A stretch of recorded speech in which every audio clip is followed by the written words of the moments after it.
ভালো লাগলে খাই, খারাপ লাগলেও খাই।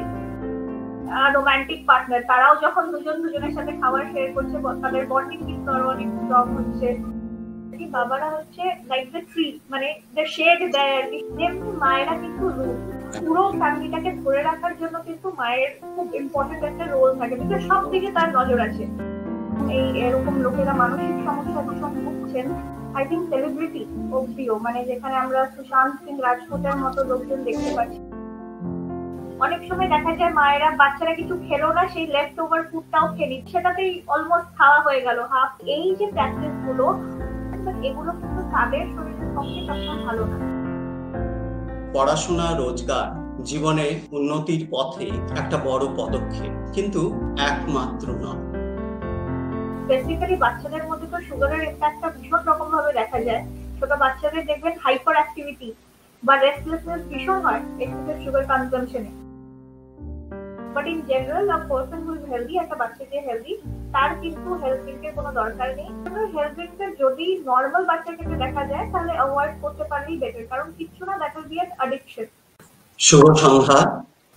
অনুভব ফাউন্ডেশনের পক্ষ থেকে আপনাদের স্বাগত। আমরা হলিস্টিক ডেভেলপমেন্ট অফ লাইফের কথা বলি, অর্থাৎ জীবনের সার্বিক উন্নতির কথা বলি। আর হলিস্টিক ডেভেলপমেন্টের প্রধান যে অঙ্গ সেটা হচ্ছে মন এবং মন। একটি সুন্দর মন, একটি সুস্থ মন একজনকে করে তোলে স্থির, স্থিতধী এবং সফল। দ্বিধান্বিত মনের প্রতিক্রিয়া ঠিক তার উল্টো। আমরা বিশ্বাস করি পড়াশোনা, রোজগার জীবনে উন্নতির পথে একটা বড় পদক্ষেপ, কিন্তু একমাত্র নয়। এর সাথে যুক্ত হয় পারস্পরিক সম্পর্ক, আমার কথা বলার ধরন, আমার ব্যবহার, চিন্তা ভাবনা, আমার আত্মপ্রতীতি, সমানুভূতির শিক্ষা, মূল্যবোধ, স্ট্রেস ম্যানেজমেন্ট, অ্যাঙ্গার ম্যানেজমেন্ট এবং এর সাথে খাওয়া দাওয়া। হলিস্টিক ডেভেলপমেন্ট তখনই হবে যখন সবের উপরে আমার কন্ট্রোল তৈরি হবে। তখন আনন্দ পারচেজ করার বিষয় থাকে না, আনন্দ অনুভব করার বিষয়ে পরিণত হয়।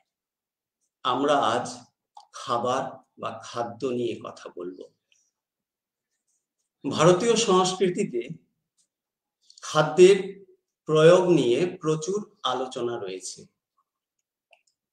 ভগবদ্গীতার ৬ষ্ঠ অধ্যায়ের ষোড়শ স্তোত্রটি যদি আমরা লক্ষ্য করি তাহলে দেখব তাতে বলা রয়েছে যে বেশি ভোজনকারী, অধিক ভোজনকারী বা যে খুব কম খায়, নিতান্ত অনাহারী, যে অনেক ঘুমোয় বা যে ঘুমায় না, এই ধরনের মানুষের কখনো যোগী হওয়া সম্ভব নয়।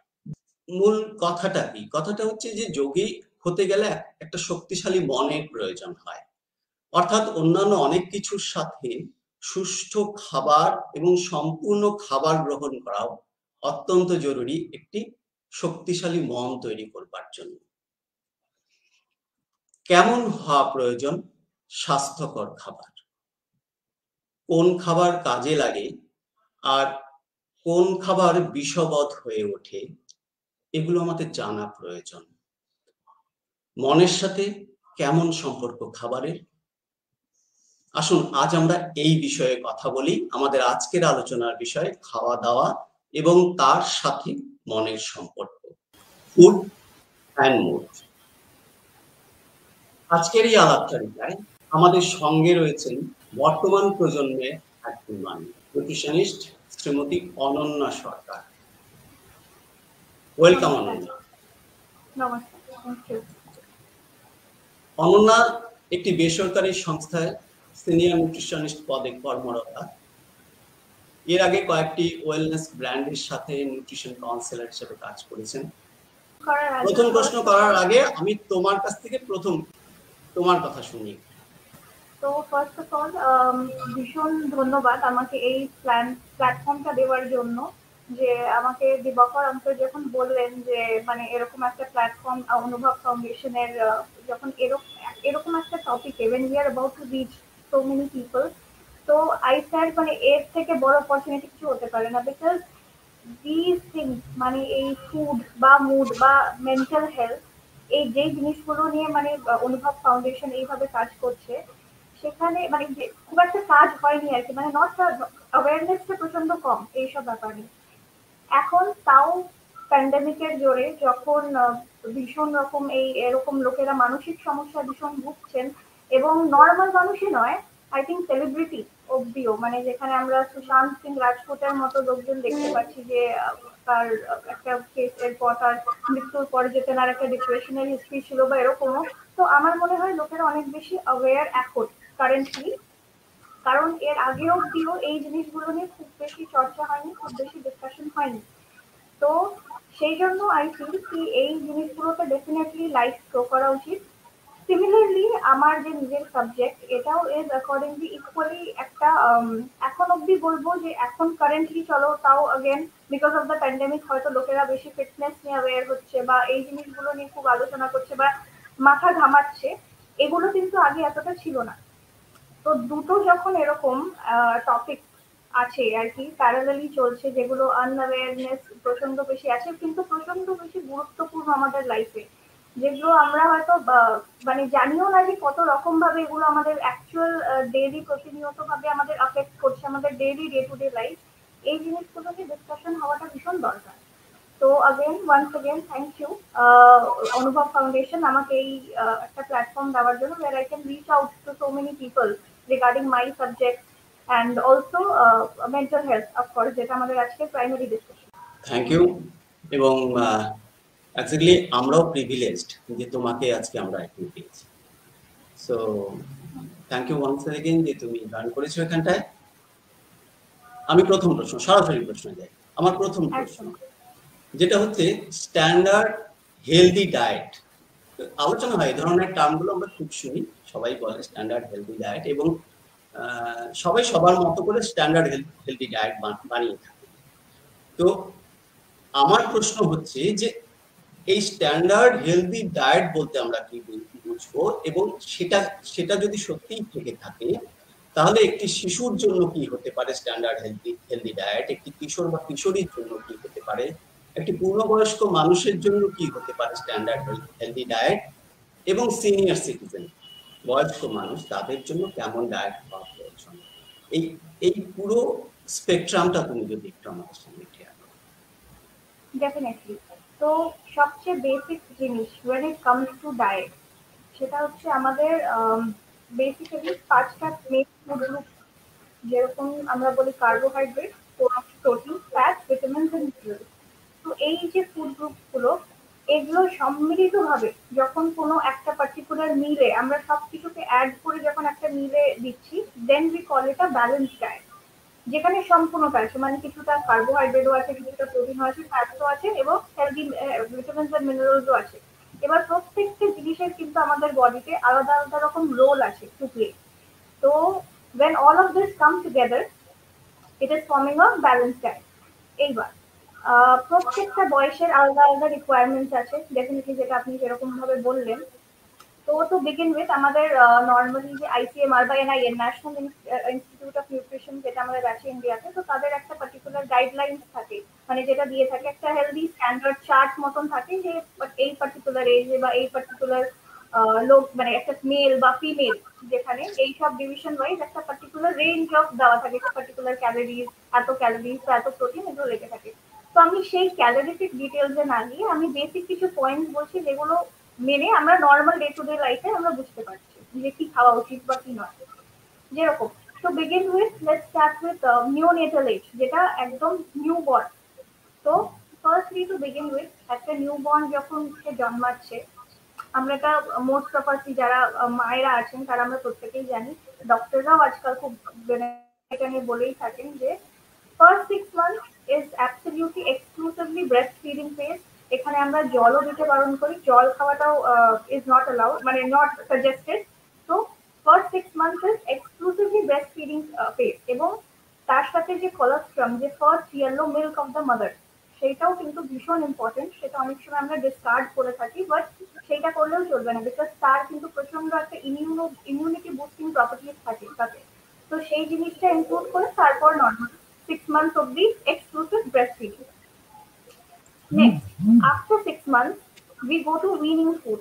এবার 6 months পর যখন বাচ্চাটা একটুখানি বড় হয়েছে, বা তার অবভিয়াসলি তার হাইট আর ওয়েটও ভীষণ রকম একটা ড্রাস্টিক চেঞ্জ হতে থাকে, ভীষণ ফাস্ট হয় গ্রোয়িং, নিউ সেলস হচ্ছে, নিউ সেলস বর্ন হচ্ছে, এইসব হচ্ছে। তো তখন তার জন্য কিন্তু শুধুমাত্র breast feeding is not enough. তখন তাদের কি করতে হবে, আমাদের উইনিং ফুড অ্যাড করতে হবে। এবার উইনিং ফুডের মধ্যে কি আসছে, আমরা উইনিং ফুডের মধ্যে সফট প্যালেটেবল ফুড, যেরকম যেগুলো ইজিলি যেটা বাচ্চাটা খেতে পারবে, বিকজ তখনও কিন্তু প্রপার আমাদের টিথ ডেভেলপমেন্ট বা কিছু হয়নি। তো definitely consistency of the food নিশ্চয়ই সেটাকে সফট হতে হবে। এবং কি ধরনের খাবার দিতে পারি, সেখানে কিন্তু আমরা বাড়িতেই লো ক্যালোরি, লো বাজেট ফুডের মধ্যেও নর্মাল এরকম আমরা sugar, jaggery, different type of serials যেগুলো হয় সেগুলো দিয়ে, যেরকম এইসব জিনিস প্লাস প্রোটিন পালসেস, এগুলো সব একসাথে গ্রাইন্ড করে মিশিয়ে ডিফারেন্ট টাইপের রেসিপি, সেরেল্যাক যেটাকে আমরা নর্মালি একটা ফর্মুলেটেড একটা কমার্শিয়াল জিনিস, যে একটা প্রোডাক্ট, সেইটাকে কিন্তু সেরেল্যাকে না দিয়ে আমরা কিন্তু বাড়িতেও এরকম টাইপের জিনিস বানিয়ে আমরা খাওয়াতে পারি। But along with that, breastfeeding also has to be continued. Now, breastfeeding particularly কতদিন অবধি কন্টিনিউ করা উচিত? নর্মালি উইনিং ফুডের সাথে সাথে breastfeeding এর support has to be there till at least 2 years of age, মানে ইনফ্যান্সির যে এজটা সেই অবধি এই জিনিসটা আমাদের কন্টিনিউ করতে হবে। এবার হচ্ছে নেক্সট ফেজ, যেরকম আমরা যখন 1 বছরের বা এখন 2 বছর প্লাস, তখন বাচ্চাদের growing phase. This is a very crucial phase. I think one of the foundation laying phases of human life. কারণ কি, এই বয়সটাতে কিন্তু বাচ্চাটার শুধুমাত্র যে ডেভেলপমেন্ট, মানে ফিজিক্যাল ডেভেলপমেন্ট হচ্ছে তা নয়, এই বয়সে কিন্তু বাচ্চার ইমিউনিটি ডেভেলপ হচ্ছে, বাচ্চার ব্রেন ডেভেলপমেন্ট অনেকটা হচ্ছে, প্লাস ডেফিনেটলি ফিজিক্যাল ডেভেলপমেন্ট আছে। সুতরাং এই টাইমটাতে খাবার দাবারের has a very main important role to play. না, অলসো এই পার্টিকুলার এজটা বাচ্চাদের ক্ষেত্রে কিন্তু একটা হ্যাবিট ফর্মেশন এজ, ঠিক আছে? তো পেরেন্টসদের ভীষণ বেশি এই জিনিসটা নিয়ে কনসিয়াস থাকা দরকার যে হ্যাবিট ফর্মেশন গুলো কিরকম হওয়া উচিত। Two begin with, junk food avoid করা উচিত।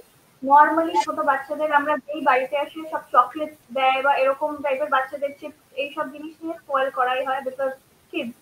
তো সেই হিসেবে এই হ্যাবিটস গুলো যতটা কম রাখা যায় তত কিন্তু বেটার। কারণ কি, এই এজটাতে কিন্তু সে ইনক্লাইন্ড হচ্ছে ওগুলো। এর আগে অবধি তার খুব একটা নিজের সেন্স নেই, যখন 2 বছরের নিচে তার কিন্তু নিজের খুব একটা সেন্স নেই। কিন্তু যখনই বাচ্চা তার উঠবে, মানে 2 বছরের উঠবে, নাও এখন বাচ্চা ক্যান ডিসাইড, সে হয়তো চকলেট না দিলে কান্নাকাটি করছে বা এরকম টাইপের। সুতরাং এই জিনিসটা ভীষণ has to be in control বা হ্যাবিট ফরমেশন। সেকেন্ড ইম্পর্টেন্ট জিনিস, এই টাইমে ডেফিনেটলি বাড়িতে সবার সাথে বসে খাওয়ার একটা অভ্যেস তৈরি করতে পারলে ভীষণ ভালো। যে অ্যাটলিস্ট কেউ না হলেও মা বাবা বাচ্চা যদি একসাথে একই টাইমে বসে খাওয়া হয়, তাহলেও কিন্তু অনেক হেলদি হ্যাবিটস তৈরি হয়। যেমন, এবং মা বাবাকেও সে কিছু কিছু জিনিস খেয়াল রাখতে হবে, যে আমাদের পার্সোনাল অনেক সময় পছন্দ বা অপছন্দ জিনিস থেকে থাকে। যেমন আমি যদি পার্সোনালি আজকে দেখতে আই ডু নট লাইক বেগুন, আমি যদি আমার বেগুন পছন্দ না হয়, তো কিন্তু আমি আমার বাচ্চার সামনে যদি সেটা বারবার পোর্ট্রে করি যে ঠিক আছে আমি বেগুন খাচ্ছি না, একসাথে বসে, আমার বাচ্চা কিন্তু বেগুনটা না টেস্ট করে তার একটা ডিসলাইক তৈরি হবে সেই জিনিসটার প্রতি। তো this is another important factor. সুতরাং এই হ্যাবিট ফরমেশন গুলো খুব মাথায় রাখতে হবে পেরেন্টসদের। নিউট্রিশনাল পয়েন্ট অফ ভিউ থেকে যদি বলি, ইমিউনিটি এইসবের জন্য শুধুমাত্র নর্মাল, এবার আমাদের যে আমি যে 5 ফুড গ্রুপ প্রথমেই বলেছিলাম, তার মধ্যে থেকে কাজ কি 5 ফুড গ্রুপে, কার্বোহাইড্রেট একটা, কার্বোহাইড্রেট কি আমাদের এনার্জি গিভিং ফুড। মেনলি সারাদিন আমরা যা যা কাজ করি, যত রকমের প্রত্যেকটা কাজ করার জন্য বডির একটা কিছুমাত্র ক্যালোরিজ লাগে, সেই ক্যালোরিকে প্রোভাইড করে কার্বোহাইড্রেট অ্যান্ড ফ্যাট। নেক্সট হচ্ছে প্রোটিন। প্রোটিন যদি বলি, প্রোটিন হচ্ছে বডি বিল্ডিং ফুড বা মাসল ওয়্যার এন্ড টিয়ারের যে জায়গাগুলো থাকে, এগুলো কিন্তু প্রোটিনের জন্য হচ্ছে। তো প্রোটিন সাপোর্টস দ্যাট। লাস্টলি হচ্ছে ভিটামিনস এন্ড মিনারেলস যখন আসছে, ভিটামিনস এন্ড মিনারেলস কিন্তু doesn't really add up to the calorie. Total যে ক্যালোরি ফুড আমরা যে বলে থাকি 2000 কিলো ক্যালোরি ডায়েট বা 1200 ডায়েট, ভিটামিনস এন্ড মিনারেলস কিন্তু সেই ক্যালোরিতে খুব একটা রোল প্লে করে না। but vitamins and minerals are required for immunity R different other যে জিনিসগুলো থাকে যেরকম like I said immunity জন্য ভিটামিন এ বা অনেক ধরনের অনেক ব্যাপার থাকে ভিটামিন এ ডেফিসিয়েন্সি থাকলে অনেক সময় নাইট ব্লাইন্ডনেস বা এই টাইপের জিনিসপত্র হতে পারে ঠিক আছে তো এই জিনিসগুলো যে ছোট ছোট আহ, মানে কি বলবো মানে যে বেসিক জিনিস কিছু কিছু যেই জিনিসগুলোর মানে অ্যাবসেন্সে আমাদের কিন্তু অনেক রকমের এফেক্ট হতে পারে যেরকম জিঙ্কের একটা রোল থাকে প্লে করার জন্য ধরুন ভিটামিনস এন্ড মিনারেলস জিঙ্ক একটা মাইক্রোনিউট্রিয়েন্ট জিঙ্ক যদি খাবারে কম থাকে তাহলে কিন্তু তখন বাচ্চার বা ব্রেন ডেভেলপমেন্টে প্রবলেম থাকতে প্রবলেম মানে কি মানে মেবি কনসেন্ট্রেশনটা ভালো রকম ডেভেলপ হলো না বা ধরুন মেমোরি ব্যাপারটা সেই ব্যাপারগুলো ভালোভাবে ডেভেলপ হলো না তো এই রোলগুলো কিন্তু খুব প্লে করে সুতরাং vitamin and minerals is one of the primary things which has to be taken care of during this phase well along with carbohydrate and protein because এখন বাচ্চার গ্রোথেরও বয়স তো এই জিনিসটা next comes the adolescent age মানে এই টাইমটা থেকে adolescent age till the time সে একটা টিনেজ হচ্ছে বা ধরুন 10, 11, 12 ইয়ার্স ওই পার্টটা অবধি যতদিন না পৌঁছচ্ছে মোটামুটি এইরকমই একটা proper good diet which includes everything সবকিছু মেনটেন করে মানে আপনার প্রপার ফ্যাটস তো আছে good fats healthy fats definitely proper কার্বোহাইড্রেটও আছে প্রপার প্রোটিন আছে সবকিছু একটা গুড অ্যামাউন্টে সে পাচ্ছে এবার যখন টিনেজ লাইফ আসছে বা অ্যাডোলেসেন্ট এজ 11, 12 ইয়ার্স এবং পিউবার্টি স্ট্রাইক করছে এই সময় থেকে কিন্তু একটা বাইফার্কেশন হয়ে যাচ্ছে between a boy and a girl এই অবধি মোটামুটি সব নিউট্রিয়েন্টস প্রায় সিমিলার ছিল দুজনেরই সিমিলার টাইপ অফ রিকোয়ারমেন্ট একটা ছেলে কিংবা মেয়েতে কিন্তু যেই মুহূর্তে পিউবার্টি স্ট্রাইক করছে তখন একটা ছেলের আর একটা মেয়ের requirements are different firstly macronutrients নিয়ে যদি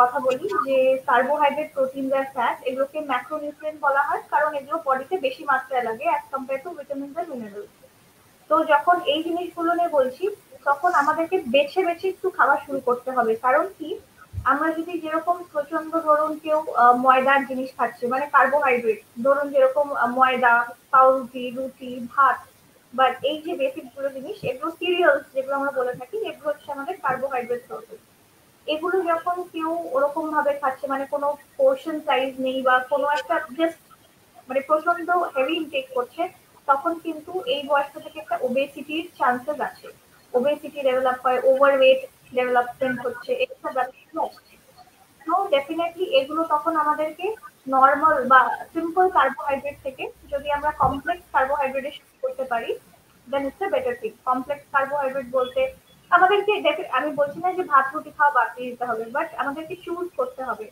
যে আমি 3 বেলা ভাত খেলাম সেটা আমরা অনেকেই করে থাকি স্পেসিফিক্যালি উইথ বেঙ্গলি আমার তো মনে হয় এটা ভীষণ আছে আমরা যে স্কুলে যাওয়ার আগেও ভাত খেয়ে গেলাম লাঞ্চেও এসে ভাত খাচ্ছি রাতেও ভাত খাচ্ছি এই জিনিসগুলো করলে কিন্তু হবে না স্পেসিফিক্যালি এখনকার জেনারেশনে যখন ইনঅ্যাক্টিভিটি প্রচন্ড বেশি মানে বাইরে কে কতটা খেলতে যাচ্ছে বা কিছু হচ্ছে মানে অ্যাক্টিভিটি কম সবকিছু ইনডোর খেললেও হয়তো ইনডোর গেমস বা এইগুলো জিনিস যদি একটা প্রপার অ্যাক্টিভিটির মধ্যে থাকে বা কোনো গেমে থাকে তখন ডেফিনেটলি তার অনুযায়ী একটা নিউট্রিয়েন্ট দরকার পড়ে নিউট্রিশনের একটা থাকে সেগুলো একরকম বাট যখনই ইনঅ্যাক্টিভিটি বেশি তখন এই জিনিসগুলো আমাদের মাথায় রাখতে হবে ফর ফিমেল এখানে কিন্তু vitamins and minerals again specifically কিছু পার্টিকুলার মিনারেলস আমাদের ভীষণ ইম্পর্টেন্ট হয়ে পড়ে সেগুলো হয়তো আমি আরো আগে ডিসকাশন করবো আগে আরো ডিটেলস আমি বলবো যে কোন কোন নিউট্রিয়েন্ট গুলো কেন দরকার পড়ে সেগুলো and then next coming to the adult age adult এজে ডেফিনেটলি আমাদের একটা বেসিক যে একটা নর্মাল যদি আমি হেলদি ওয়েট বলি আমি কারোর যদি থাকে তো পিসিএস বেসিক জিনিস একটা মনে রাখলে খুব ভালো সেটা হচ্ছে পিসিএস রেশিও আমরা বলে থাকি নিউট্রিশনে পিসিএস হচ্ছে প্রোটিন কার্বোহাইড্রেট ফ্যাট রেশিও তো আমাদের যে মেন ডায়েটটা হবে একটা মিলে তার মধ্যে থেকে ধরুন আমি 2000 কিলো ক্যালোরির আমার একটা ডায়েট দরকার দিনে তার মধ্যে থেকে একটা রেশিও থাকে এবার এই রেশিওর মধ্যে হচ্ছে টিসিএস মানে প্রোটিন থেকে আমি 10 to 35% অফ এনার্জি ডিরাইভ করব একটা কার্বোহাইড্রেট সোর্স থেকে আমি 60% অব্দি 40 to 65% অব্দি এনার্জি ডিরাইভ করব এবং ফ্যাটস থেকে কিন্তু অ্যারাউন্ড 20 to 30% এনার্জি ডিরাইভ করব এই দিস শুড বি আওয়ার মিল ঠিক আছে এই হিসেবে আমরা যদি ডিভাইড করে নিতে পারি তাহলে ভীষণ ভালো for all the adults male বা ফিমেল, এখন by the time women is an adult, তো অনেকটাই সে এখন মানে কি বলবো, মানে সে অনেকটাই মানে অনেকটাই use to the different changes in her body, যেটা হয়তো অ্যাডোলেসেন্ট পিরিয়ডে তার জন্য নতুন ছিল, এতদিনে কিন্তু সে মোটামুটি সেটাতে অ্যাওয়্যার বা তার বডি সেটাতে অ্যাকাস্টম। তো এখন মোটামুটি দুজনের নিউট্রিশনে খুব বেশি ফারাক না থাকলেও মানে অবভিয়াসলি ডেফিনেটলি একটা মেয়ের প্রোটিন রিকোয়ারমেন্ট বা energy requirement is a little more than a female, but বাকি vitamins and minerals almost similar লাগছে। তো সেই জিনিসগুলোর একটা ব্যাপার আছে। এইবার finally after this thing, after the adolescent, after the adult age, তো অ্যাডাল্ট এজে এবার অনেক ব্যাপার আছে, যেরকম ফিমেল বডিতে প্রেগনেন্সি বা ল্যাকটেশন বা ল্যাকটেটিং পিরিয়ড একটা আসে, তো সেখানে আবার ডিফারেন্ট কাইন্ড অফ একটা নিউট্রিশন আসে, সেগুলো বাদে নর্মালি ইটস সিমিলার। তারপর এবার ফাইনালি যেই স্টেজটা সেটা হচ্ছে দ্য এল্ডারলি, যেটা আপনি বললেন অ্যাবাউট 60 বা এই এজ গ্রুপটার জন্য, এই এজ গ্রুপটার জন্য কিন্তু first thing that you have to remember is কি ক্যালোরিজ কাট ডাউন করতে হবে। কারণ কি এই এজে ফার্স্টলি লিন মাসল মাস আমাদের কমে যাচ্ছে, তো অতখানি এনার্জির দরকারই নেই বডি, প্লাস ইনঅ্যাক্টিভিটি अगेन, এই এজে কিন্তু আমরা খুব বেশি অ্যাক্টিভিটি নেই, যেরকম অ্যাডাল্ট ফেজটাতে আমাদের বডিতে সবচেয়ে বেশি অ্যামাউন্ট অফ এনার্জি রিকোয়ারমেন্ট থাকে, কারণ উই ওয়ার্ক, আমরা সব কিছু করছি, তো এই একটা ব্যাপার আছে। লাস্ট ফেজটাতে এই যখন আমরা এল্ডারলি ফেজে চলে আসছি, আমাদের অত অ্যাক্টিভিটিও নেই, লিন মাসল মাসও নেই, যার জন্য আমাদের এনার্জি রিকোয়ারমেন্টটা অনেকটা কমে যায়।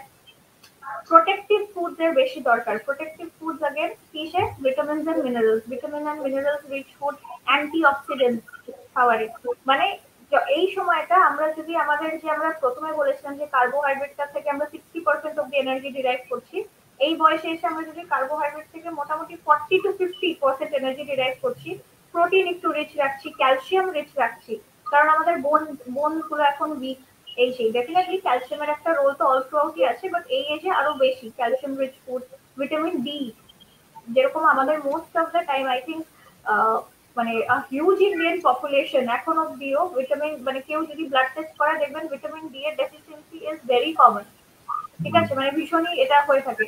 কারণ কি ওই अगेन ভিটামিন ডি এর একটা প্রাইমারি সোর্স হচ্ছে সানলাইট, তো আমরা সানলাইটে এখন কে কতই যাচ্ছি আর কতখানি সেটা হচ্ছে, plus again vitamin D rich ফুডও খুব একটা আমরা বেশি খেয়ে থাকি না।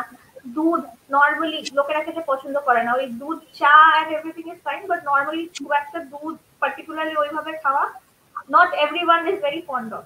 তো এই জিনিসগুলো কিন্তু এলডারলি একটা টাইমে মানে you have to take care of this calcium rich food, vitamin minerals, vitamin A, এই জিনিসগুলো ইনক্লুড করতে হবে বেশিরভাগ। একটা ডিটেইল ইনফরমেশন তোমার কাছ থেকে পাওয়া গেল। আমি আশা করব আমার দর্শক বন্ধুরা যারা দেখছেন তারা এগুলো নোট করছেন। আমি এই প্রসঙ্গে তুমি একটা জায়গায় কভার করলে, আমার একটা প্রশ্ন ছিল সেটা অনেকটাই কভার হয়ে গেল। আমি একটা গল্প বলি, গল্পটা আমাদের মাইথোলজি থেকে। ভগবান শিব তিনি বলতেন যে, তিনি বিশ্বাস করতেন, তিনি বলতেন যে এই জগৎটা হচ্ছে মায়া, ইনক্লুডিং খাওয়া দাওয়া। এবার এই নিয়ে মা পার্বতীর সাথে রেগুলার গোলমাল, উনি এটা বিশ্বাস করতেন না। তো সেই গোলমাল যখন হতো, প্রচুর আর্গুমেন্ট হতো, এবং আর্গুমেন্টের শেষে আলটিমেটলি ভগবান শিব কখনো মানতেন না ওর কথা, এবং মানতেন না বলেই একদিন মা পার্বতী ভাবলেন যে না, একটা ব্যবস্থা তো নিতে হয়, এটা যে আমি ঠিক বলছি সেটা এস্টাবলিশ করতে হবে। তো কি করলেন উনি, উনি এই বিশ্ব ব্রহ্মাণ্ড থেকে উনি অন্তর্ধান করলেন, বিশ্ব ব্রহ্মাণ্ডে তার প্রেজেন্স হারিয়ে গেল। এবার ঘটনাটা হচ্ছে যে মাতা পার্বতী হচ্ছেন উর্বরতার প্রতীক, তিনি হচ্ছেন প্রকৃতির প্রতীক, এবং তিনি হচ্ছেন পুষ্টির প্রতীক। এবার তার অ্যাবসেন্সে সবকিছু হারিয়ে গেল। এবার উর্বরতা নষ্ট হয়ে গেল হচ্ছে প্রকৃতি ধ্বংস হতে শুরু করলো, এবং পুষ্টি তো গেলই। এবার ভগবান শিব বুঝলেন যে না, সব মায়া নয়, খাবারের একটা ইম্পর্টেন্স আছে। এদিকে যেটা হলো যে মা পার্বতী তো অন্তর্ধান করেছেন, কিন্তু তিনি দেখছেন যে তার সন্তানের তো অপুষ্টিতে ভুগছে, না খেয়ে আছে, তিনি আর থাকতে পারবেন না। তাই তিনি মর্তে ফিরে এলেন, মর্তে বা বিশ্ব ব্রহ্মাণ্ডে ফিরে এলেন। এবার তার পরিচয় হলো অন্নপূর্ণা। মা অন্নপূর্ণা হিসাবে তিনি ফিরে এলেন এবং পুষ্টি আবার ছড়িয়ে পড়ল। এবার আমি যেটা বলতে যাচ্ছি যে আমরা আমাদের মায়েদের দেখেছি যে সবাইকে বেশ সুন্দর করে খাইয়ে দেয়, নিজেরা কিন্তু সবার শেষে একটা বাস কোন রকমে নিয়ে খেয়ে নিল। আজকে পরিস্থিতি অনেক বদলে গেছে, কিন্তু স্টিল এখনো মায়েরা, আজকের দিনের মায়েরাও কিন্তু এই কাজটা করে। তোমার এই প্রশ্ন, যে প্রথম প্রশ্নের উত্তরে যে কথাগুলো ছিল, মায়েদের যে স্পেশালি একটা জায়গায় খাবার দাবারের জায়গাটাকে নজর করা দরকার, সেটা তোমার কথায় উঠে এসছে। তুমি কি এর সাথে আর কোনো কিছু অ্যাড করবে, যে মায়েদের জন্য বিশেষ করে যারা মা, তারা যে রোলটা প্লে করেন সেখানে তার নিজেরও খাবার দাবার সম্বন্ধে আলাদা করে চিন্তা করার দরকার আছে? তুমি কি এর সাথে কিছু অ্যাড করবে? অ্যাবসলিউটলি, আমি এটা বিলিভ করি, কারণ এর আগেও আমি এক জায়গায় গেছিলাম, তো মানে আমার কাউন্সেলিং এও এই ব্যাপারটা উঠে এসেছে। এটা এখনো অব্দি কমন, জাস্ট নট এইটা বলে না যে হয়তো সবার শেষে খাচ্ছে, অনেক রকম ভাবে হতে পারে। যে অনেক সময় দেখা যায় মায়েরা বাচ্চারা কিছু খেলো না, সেই লেফট ওভার ফুডটাও খেয়ে নিচ্ছে, মানে জাস্ট ফর কি নষ্ট করবো না এই হিসেবে অনেক সময় দেখা যায়, এবং সেটাতেই অলমোস্ট খাওয়া হয়ে গেল হাফ থিং, এইরকম ভাবে আর কি। তো এই যে প্র্যাকটিস গুলো যতটাই রেসপেক্টফুলি মারা করেন বা ভালোবাসার জেরে করেন, বাট এগুলো কিন্তু তাদের শরীরের পক্ষে সবসময় ভালো না। ওয়াই? বিকজ যেরকম বাবা, আমরা ফ্যামিলিতে বলে থাকি বাবারা হচ্ছে লাইক দ্য ট্রি, মানে দ্য শেড দেয় আর কি সবকিছুতে, মানে they are the tree of the family, সবাইকে শেড দিচ্ছেন, সবাইকে ধরে রাখছেন, সেইটা একটা। তেমনি মায়েরা কিন্তু রুট, মানে পুরো ব্যাপারটাকে, ফ্যামিলিটাকে ধরে রাখার জন্য কিন্তু মায়ের খুব ইম্পর্টেন্ট একটা রোল থাকে, বিকজ সব দিকে তার নজর আছে। ঠিক আছে, সে বাচ্চা থেকে শুরু করে তার মানে তার হাজবেন্ডের মাও হোক বা তার নিজের মাও হোক, সেগুলো ম্যানেজ করে সবকিছু, তার নিজের হাজবেন্ড বা সে সবকিছু নিয়ে তার একটা খুব ইম্পর্টেন্ট রোল প্লে হয় আর কি। সেইখানে মা যদি ঠিকঠাক মানে নিউট্রিশন না নেয়, বা তার যদি ঠিকমতো খাবার দাবার বা অপুষ্টি থেকে যায়, তাতে তাতে কিন্তু তার শারীরিক প্রবলেম, সমস্যা দেখা দেবে সেই দেখা গেলে। এবার যদি ultimately root seed of a tree সেইটাই যদি এখন ভিজে গেল, মানে সেটাই যদি ঠিক না থাকলো, তাহলে তো পুরো ফ্যামিলি, সে আর নিজেই না যদি ঠিক থাকে, সে বাকিদেরকে কিভাবে দেখবে? তো ডেফিনেটলি আই বিলিভ কি ওই যে অনেক সময় হয় যে বাবারা হয়তো দেরি করে আসলেন, যার জন্য মা বসে আছে অনেক দেরি অবধি, যে রাত্রিবেলা অবধি খাবে না বা কিছু না, to have it together, definitely it's a nice gesture, ঠিক আছে, বাট তাতে কিন্তু তার নিজেরও অনেক সমস্যা হয়ে যাচ্ছে। হয়তো বাবা আসার সময় মাঝখানে কিছু একটা খেয়ে নিয়েছে, তার একটা ইভিনিং স্ন্যাক করে গেছে বা বাজে হয়েছে, মায়ের কিন্তু সেই জায়গাটা গ্যাপ। তো তখন সে যখন একটা লং মিল গ্যাপ দিয়ে তারপরে একটা কিছু খেলেন, তখন কিন্তু তার অলরেডি একটা অ্যাসিডিটি ডেভেলপ হয়ে গেছে। ডিফারেন্ট ডিফারেন্ট স্মল এক্সাম্পলস এগুলো আছে। তো ইয়েস, আই ডেফিনেটলি বিলিভ কি খাওয়া দাওয়া সবারই ধ্যান রাখা উচিত, যেরকমই ইকুয়ালি সবার অনুযায়ী। আমার মনে হয় মায়েদের নিজের প্রতিও সেই খেয়ালটা রাখা উচিত। এবং জাস্ট নট দ্যাট, মানে এটা আমি আগেও আমার আরেকটা সেশনেও এরকম কাউন্সেলিং এ বলেছিলাম যে যেরকম আমরা মায়েরা আমাদের অনুযায়ী না খুব খাবার, মানে পছন্দের খাবার কুক করে হয়তো, বা এরকম প্রিপেয়ার করে যে একদিন ঠিক আছে মেয়ের পছন্দ বা ছেলের পছন্দ বা হাজবেন্ডের পছন্দ করে একটা, আপনি একদিন ওয়ান্স আ উইক সেটা নিজের পছন্দের একটা খাবার কিন্তু প্রিপেয়ার করে রাখতে পারে স্পেসিফিক্যালি, যে এই দিন আমার এটা কিছু। এগুলো ছোট ছোট জিনিস দ্যাট ক্যান বি ইনকর্পোরেটেড, এবং এটা হেলদি। এখানে কোনো খারাপ লাগার বা কোনো খারাপ ফিলিং এর যে আমি না আমাকে আগে রাখছি বলে কোনো ব্যাপার নেই, because again that is psychological. এরকম কোনো ব্যাপার নেই, নিজের ঠিক থাকা, নিজের শরীরটা ঠিক রাখা ইজ ভেরি ইম্পর্টেন্ট। এই জায়গাটা আমাদের সব সব মায়েদেরই একটু নজর করা দরকার। আমি আরেকটি প্রশ্নে আসি এবার, যেটা হচ্ছে যে আমরা অনেক ছোট ছোট যখন ছিলাম তখন এগুলো বেশি দেখেছি, যে কিছু সবজি, কিছু ফলমূল যেগুলো নির্দিষ্ট সময়ে হতো এবং সেই সময়ই খাওয়া হতো, অন্য সময় পাওয়া যেত না, খাওয়ারও প্রশ্ন ছিল না, বলা হতো অসময়ের ফল বা অসময়ের সবজি খেতে হয় না। এখন কিন্তু সবই সবসময় পাওয়া যায়। তো নিউট্রিশনাল পয়েন্ট অফ ভিউ থেকে তোমার মত এই এখন খাওয়া এবং আগে যে খাওয়া? আমার মতে traditional way is the right way, because যেটা আমরা এখন অল সিজন ফ্রুট বা ফ্রুট হোক, ভেজিটেবল হোক বা ফুড ইন জেনারেল হোক, যেটা থাকি বেশিরভাগ সময় সেটা ইদার হাইব্রিডাইজ বা অনেক ধরনের কেমিক্যাল ফর্মুলা তাতে থাকে, যেটার জন্য তাকে অসময় বাঁচিয়ে রাখা গেছে বা সেটা অ্যাভেলেবল করা গেছে। তো সেগুলো তো আলটিমেটলি কেমিক্যাল। তো all that is harmful for our body, তাই ডেফিনেটলি আমরা আই থিঙ্ক প্রত্যেকটা নিউট্রিশনিস্ট সেটা সাজেস্ট করে যে go local and for seasonal food, even just not seasonal, আমরা কিন্তু জায়গা বিশেষেও বলি, মানে সাপোজ এখন পাঞ্জাবে ধরুন একটা কিনু কিনু বলে একটা ফ্রুট খুব বেশি হয়তো পপুলার আর ওখানে খুব বেশি অ্যাভেলেবল, আজকে বেঙ্গলেও সেটা পাওয়া যাচ্ছে, কিন্তু সেই যে টাইমটা পাঞ্জাব থেকে ওটা এখানে আনা হয়েছে সেই ব্যাপারটা কিন্তু একটা গ্যাপ তৈরি হয়ে গেছে আর কি সেটার কোয়ালিটি অফ দ্য ফ্রুটে। সুতরাং যেটা আপনার বাড়ির কাছে মানে আপনার এরিয়াতে যেটা মোস্ট অ্যাভেলেবল বা যেটা সিজনাল সেইটাকে খাওয়া ইজ মোর নিউট্রিশন ডেফিনেটলি।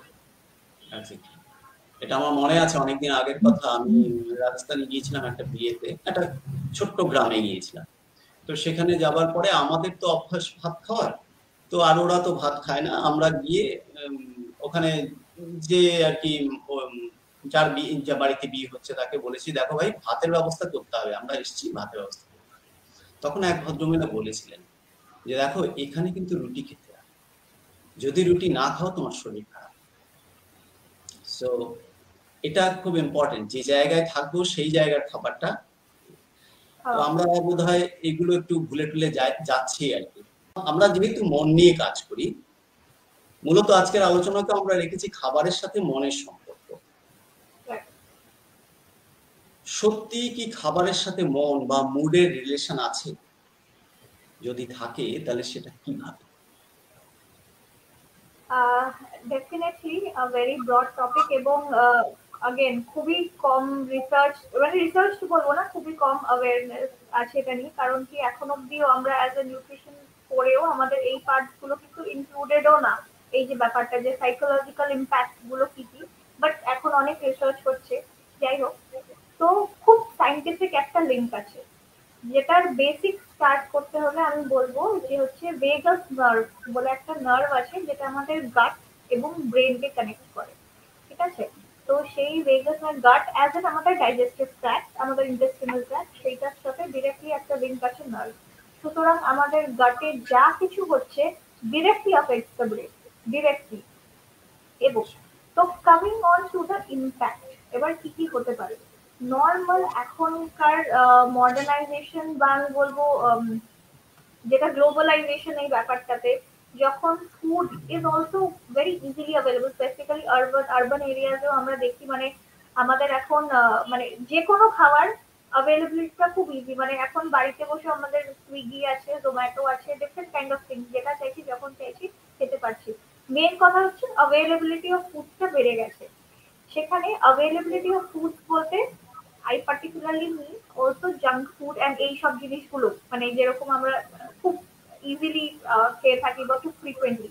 আগেকার দিনে কি হতো, যেহেতু এতটা ইজিলি অ্যাভেলেবলও ছিল না, হয়তো আছে কোনো একটা প্রান্তে কোনো একটা খাবার আছে, হয়তো বাড়ির শহরের কোনো একটা প্রান্তে একটা মোমোর দোকান আছে, বাট ওই অবধি যে কে যাবে বা যেতে আসতেও যে অনেকটা ক্যালোরি লস হলো, সেই ব্যাপারটাতে কিন্তু তখন ওটা কম্পেনসেট হয়ে যেত। কিন্তু এখন কিন্তু একটা মোমো খেতে গেলে আমাকে সেই অনেক দূরে গিয়ে মোড়ে খেতে হবে না, আমি বাড়িতেই অর্ডার করেও খেতে পারবো। এই জিনিসগুলো যখন বাড়ছে তখন বলা দরকার যে এক্সেসিভ ইটিং অফ সুগার আর এই সব জিনিসগুলো আমাদের directly associated with the brain. এবার সুগার বলতে আমি খালি হোয়াইট ক্রিস্টাল সুগার মিন করছি না, আমাদের ডেইলি ডায়েটে যেরকম আমি বললাম যে কার্বোহাইড্রেট, এবার কার্বোহাইড্রেট দু রকমের হয়, সিম্পল কার্বোহাইড্রেট আর কমপ্লেক্স কার্বোহাইড্রেট। যেটা সিম্পল কার্বোহাইড্রেট তার মধ্যে পড়ে রিফাইন্ড সুগার, যেরকম ময়দা হয়ে গেল বা এই টাইপের যেগুলো ভাত ডিরেক্টলি হোয়াইট রাইস, এই ব্যাপারগুলো এগুলো কিন্তু সিম্পল কার্বোহাইড্রেট।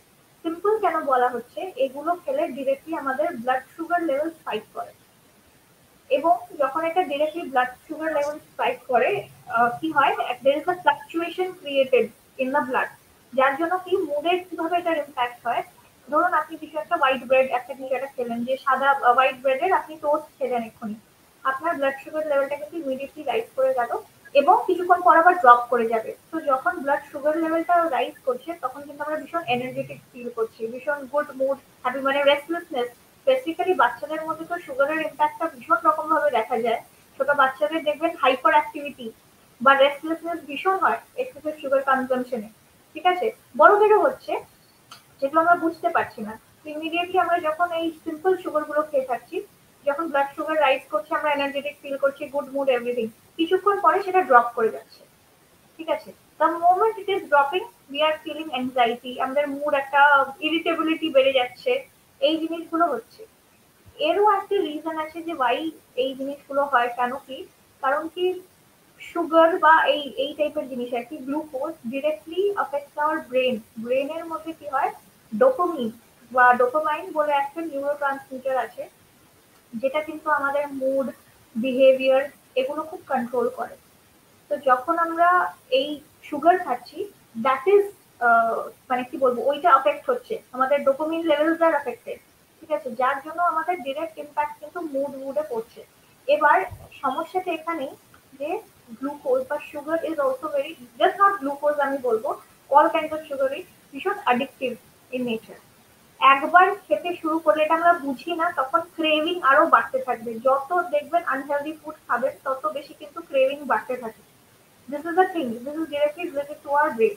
ঠিক আছে, যার জন্য ইম্প্যাক্ট গুলো হচ্ছে, যে মুডে ডিফারেন্সেস হচ্ছে, ডিপ্রেশন, ডিপ্রেশন अगेन কেন হচ্ছে, একটা তো গেল ডোপামিন সুগার রিলেটেড এইটা। another part of it is serotonin. Serotonin is another neurotransmitter, যেটা আমাদের গাটে অনেকটা ভাবে প্রডিউস হয়, এগুলো হয়। তো এবার সেরোটোনিন হচ্ছে মুড এনহ্যান্সার। যত সেরোটোনিন রিলিজ করবে we are in happy mood. Serotonin release করার জন্য আমাদের কিন্তু মাইক্রো নিউট্রিয়েন্টস খুব দরকার, যেগুলো কি ভিটামিনস এন্ড মিনারেলস থেকে আমরা পাচ্ছি। যেরকম আমি তখন বললাম যে জিঙ্ক আছে, আলাদা রকমের আরো জিনিস আছে, ট্রিপ্টোফ্যান দিয়ে বেসিক্যালি সেরোটোনিন এর কাজ আর কি।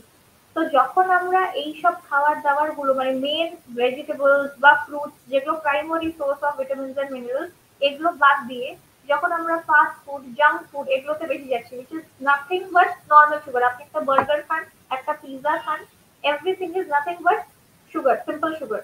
ঠিক আছে, যখন ওগুলো বেশি খাচ্ছি, আমাদের কিন্তু ভিটামিনস এন্ড মিনারেলস এর যে কোটাটা, সেটা কমপ্লিট হচ্ছে না।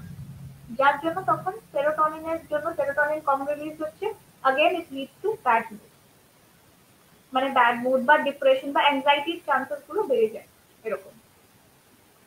তো that is why this is the basic scientific link between the two. Anxiety, তুমি অ্যাংজাইটিতে এলে, অ্যাংজাইটি একটা ইম্পর্টেন্ট ব্যাপার, আজকে তো এটা কমন টার্ম সবার জন্য, অ্যাংজাইটি। এবং এরকম একটা বিশ্বাস তৈরি করা হয়েছে যে অ্যাংজাইটি ন্যাচারাল, এটা হবে। অ্যাংজাইটি গ্রাফ আছে, সেই গ্রাফে কোন জায়গা অব্দি তুমি পৌঁছালে পর্যন্ত অ্যাংজাইটি ঠিক আছে, এবং তারপরে অ্যাংজাইটি তোমাকে ব্রেকডাউন করবে। তাই অ্যাংজাইটি ন্যাচারাল, এটা এখন সবাই ধরে নিই, মানে এটা সবাই বোঝে সেই। কিন্তু আমরা অনুভবে যেটা বলি, সেটা কিন্তু একদম উল্টো কথা বলি। অ্যাংজাইটি, স্ট্রেস, এগুলো কোনোভাবেই ন্যাচারাল নয়। আমরা বলি যে অ্যাংজাইটি, স্ট্রেস হচ্ছে ক্রিয়েটেড। আমরা যদি একবার খেয়াল করি যে একই ঘটনার জন্য দুটো মানুষ দুভাবে রিয়াক্ট করে। অ্যাংজাইটি যদি ন্যাচারাল হতো, তাহলে দুটো মানুষ কেন একই ধরনের রিয়াক্ট করলো না? তো অ্যাংজাইটি সেরকম নয়, অ্যাংজাইটি কন্ট্রোল করা সম্ভব। এবার তোমার কথাতে অনেকটাই ক্লিয়ার হয়ে গিয়েছে, তবুও ভেরি স্পেসিফিক্যালি অ্যাংজাইটির সাথে কোন খাবারের রিলেশন সবচেয়ে বেশি? আচ্ছা, অ্যাংজাইটির সাথে সবচেয়ে বেশি রিলেশন যদি আমি বলি, আমি 4-5টা জিনিস বলবো, 4টেই মেনলি। ফার্স্ট হচ্ছে অ্যালকোহল, অ্যালকোহল কনজাম্পশন। সেটা আমরা প্রত্যেকেই তার এফেক্ট জানি, এমনিতেও ইন জেনারেল অ্যালকোহলে যে কিভাবে আমাদের ওই अगेन ব্রেনে সেটা এফেক্টেড, যে আমরা এতটাই এফেক্টেড যে আমরা হয়তো আমাদের প্রপার সেন্সেসে ঠিকঠাক সবসময় থাকি না, সেটা তো একটা আছে। তো তার বাদে নেক্সট হচ্ছে ক্যাফেইন, যেটাকে আমরা ধরি না, মানে আমরা কিন্তু coffee is a very go to food for most of the people. যেরকম ধরুন মুড খারাপ লাগছে বা মাথা ব্যথা করছে বা কিছু একটা হচ্ছে, go and grab a cup of coffee. খুব খুব, আর স্পেসিফিক্যালি আজকালকার জামানায় তো ডেফিনেটলি, যেখানে টিটা অনেক বেশি পিছিয়ে অ্যাজ কম্পেয়ার টু কফি, সেখানে এইসব জিনিসগুলো, ক্যাফেইন ইজ অ্যানাদার ফ্যাক্টর যেটা কিন্তু আমাদের অ্যাংজাইটি বাড়াতে পারে। এবং caffeine consumption on a regular basis এর প্রচন্ড সাইড এফেক্টস আছে বা ব্যাড এফেক্টস আছে, specifically even for young girls. প্রেগনেন্সির সময় ভীষণ সমস্যা হতে পারে যদি একটা রেগুলার টিনেজ বা ওই 20 ইয়ার্স এর টাইম থেকে যদি মানে রেগুলার কেউ ওরকম কফি অ্যাডিক্টেড থাকে এই ব্যাপারটা, ঠিক আছে। Thirdly is extra added sugar, ওই अगेन হোয়াইট সুগার। এবার হোয়াইট সুগার বা normal sugar can be any form. এবার একটা আইসক্রিম খাচ্ছি সেটাতেও কিন্তু সুগার আছে, ঠিক আছে। মানে আমরা ঠিক ক্যাটেগরাইজ করি না, আমরা সুগার বলতে ভাবি খালি হোয়াইট সুগার সুগার, ঠিক আছে, বাট সুগার কিন্তু সবেতেই আছে মেইনলি সেইভাবে দেখতে গেলে, ঠিক আছে। ফোর্থ अगेन রিফাইন্ড কার্বোহাইড্রেট, এগুলো হচ্ছে one of the main culprit আমি বলবো ফর অ্যাংজাইটি। রিফাইন্ড কার্বোহাইড্রেট বলতে যেটা বললাম যে আমরা মানে জেনারেলি যদি সারাদিন ধরে ওটাই হয়, 3 বেলা খালি ভাত খাচ্ছি বা ভাত রুটি পাউরুটি এর মধ্যেই যদি থাকি আমরা বা এগুলোই, কারণ কি ইন্ডিয়ান ডায়েটে যেটা দেখা গেছে যেখানে ডেফিনেটলি ফরেনেও সুগার একটা one of the main problem, but Indian ডায়েটে আমাদের দেখা গেছে যে আমাদের দ্য প্লেট মানে ফুড প্লেট যেটা তাতে কিন্তু বেশিরভাগটাই মানে কার্বোহাইড্রেট যেখানে 60% হবে কিন্তু 80%ই অ্যাকচুয়ালি কার্বোহাইড্রেট, ঠিক আছে। ভাতটাই মেইন খাচ্ছি, তার সাথে হয়তো 2 পিস আমরা চিকেন খেলাম বা 1 পিস মাছ খেলাম, তো প্রোটিন কন্টেন্টটা কিন্তু অনেকটাই কম। আর তার সাথে ভেজিটেবল তো বেশিরভাগ লোকই পছন্দ করি না, স্পেসিফিক্যালি ইয়াং জেনারেশনে ভেজিটেবল ইজ আ প্রবলেম। আদার দেন কি খুব ভালো করে কিছু একটা অন্যরকম কিছু করলাম তার বাদে আর কি, বা খুব স্পেসিফিক পিপল যারা পছন্দ করে থাকে। তো সেইখানে আমরা এই সব সোর্সে কিন্তু অলরেডি অনেক কার্বোহাইড্রেট নিচ্ছি, তার সাথে যখন জাঙ্ক ফুড বা প্রসেসড ফুড অ্যাড হচ্ছে তখন আমরা অলরেডি হাই লেভেল, মানে আমাদের মানে অ্যাংজাইটি ছাড়ার কোনো জায়গাই নেই, মানে অলরেডি আছে, মানে আমরা এই সব কিছুর মধ্যে আছি, মানে তো বিকজ অলরেডি আমরা ইনাফ নিচ্ছি, ইনাফ এর থেকে বেশি নিচ্ছি, তার সাথে অ্যাডিশন গুলো এমনই, একটা বার্গার একটা পিৎজা একটা মোমো ইনফ্যাক্ট মানে any kind of this things, তো এগুলো কিন্তু আছে মেইনলি। এবং ফুড আর মুডের যেটা one of the main example যেটা এটা মানে আমরা দেখেই থাকবেন যে ভালো লাগলে খাই খারাপ লাগলেও খাই, মানে কেউ খুব খুশি সেলিব্রেট করার জন্য কিন্তু রেস্টুরেন্টে খেতে গেলাম ভালো খেলাম এই একটা এটা একটা সেলিব্রেশন, ঠিক আছে। আবার যখন কেউ ডিপ্রেশনে সেও কিন্তু আবার তাই করছে যে ডিপ্রেশনে বসে বসে আইসক্রিম খাচ্ছে, অনেকেই খাচ্ছে যদিও, হ্যাঁ। তো অনেক সময় এরকম হয় যে ডিপ্রেশনে অনেকে বেশি খায় অনেকে কম খায় সেই ব্যাপারটাও আছে, কিন্তু ওইটাই আর কি both the cases it's very related to food, তো এই ব্যাপারগুলো আছে। আরেকটি গল্প, মানে গল্প ঠিক নয়, এটা সত্যি ঘটনা, আমি শুনেছিলাম সিস্টার শিবানীর একটি লেকচার থেকে। সিস্টার শিবানী হচ্ছেন ব্রহ্মকুমারীজের একজন সিস্টার, তার একটা লেকচারে এটা আমি শুনেছিলাম যে বম্বেতে ওই এক ওদের কোনো সেন্টারে একজন বিশেষ ভক্ত ছিলেন যিনি মানির ম্যান, তার বাড়ি গাড়ি সব আছে ওখানটায়। তো তিনি সেন্টারে আসেন রেগুলার। একদিন এসে সিস্টার যে ছিলেন তাকে বলছি যে সিস্টার আমার না মনে হচ্ছে কয়েকদিন ধরে বেশ কিছুদিন ধরে যে আমি একটা চালের সামনে, চাল মানে ওই যে ওদের যে ওখানকার যে বস্তি অনেক অনেক মানুষ একটা বাড়িতে থাকে সেইগুলো, একটা চালের সামনে দাঁড়িয়ে আছি, আমার বাড়ি ঘরদোর নেই, এরকম কেন মনে হচ্ছে আমার। তো যে সিস্টার ছিলেন তিনি তার মতো করে জবাব দিয়েছেন, যেটা রেমেডি কি হতে পারে বলেছেন চলেছেন, তো মিটে গেছে। কিছুদিন পরে একদিন সিস্টার তাকে জিজ্ঞেস করেছেন যে তুমি এখন কেমন আছো, বলে না সিস্টার আমার তো আর কোনো সমস্যা নেই। তো তখন বললো তাহলে কি করে হলো, তুমি কি করেছো এর মধ্যে? তখন বলছে না কিছু করিনি, কিন্তু যেটা হয়েছে সেটা হচ্ছে যে আমার বাড়িতে যে বাই রান্না করতো, মানে ওখানে যারা রান্না করে তাদেরকে বাই বলে, মহিলা হলে পরে, সে একদিন আমাকে, তাকে আমি কয়েকদিন ধরে একটু গ্লুবি দেখেছি, তো আমি তাকে ওকে বললাম যে তোমার কিছু সমস্যা হয়েছে। তখন ও বললো যে অ্যাকচুয়ালি যে বাড়িতে ও ভাড়া থাকতো সেই বাড়ি থেকে ওকে বাড়ি ছেড়ে দিতে বলেছে, একটা ডেট দিয়ে দিয়েছে এর মধ্যে ছাড়তে হবে। এবার সে আরেকটি বাড়ি দেখেছে, কিন্তু সেই বাড়িতে এতটাই মানে সিকিউরিটি দিতে হবে যেটা ওর কাছে নেই, যার জন্য আমি বুঝতে পারছি না ওই তারিখের পরে আমি কোথায় থাকবো। তো যাই হোক সেই ভদ্রলোক তাকে টাকা দিয়ে দিয়ে সমস্যার সমাধান হয়ে গেছে, কিন্তু তার মন থেকে এই সমস্যাটাও চলে গেছে।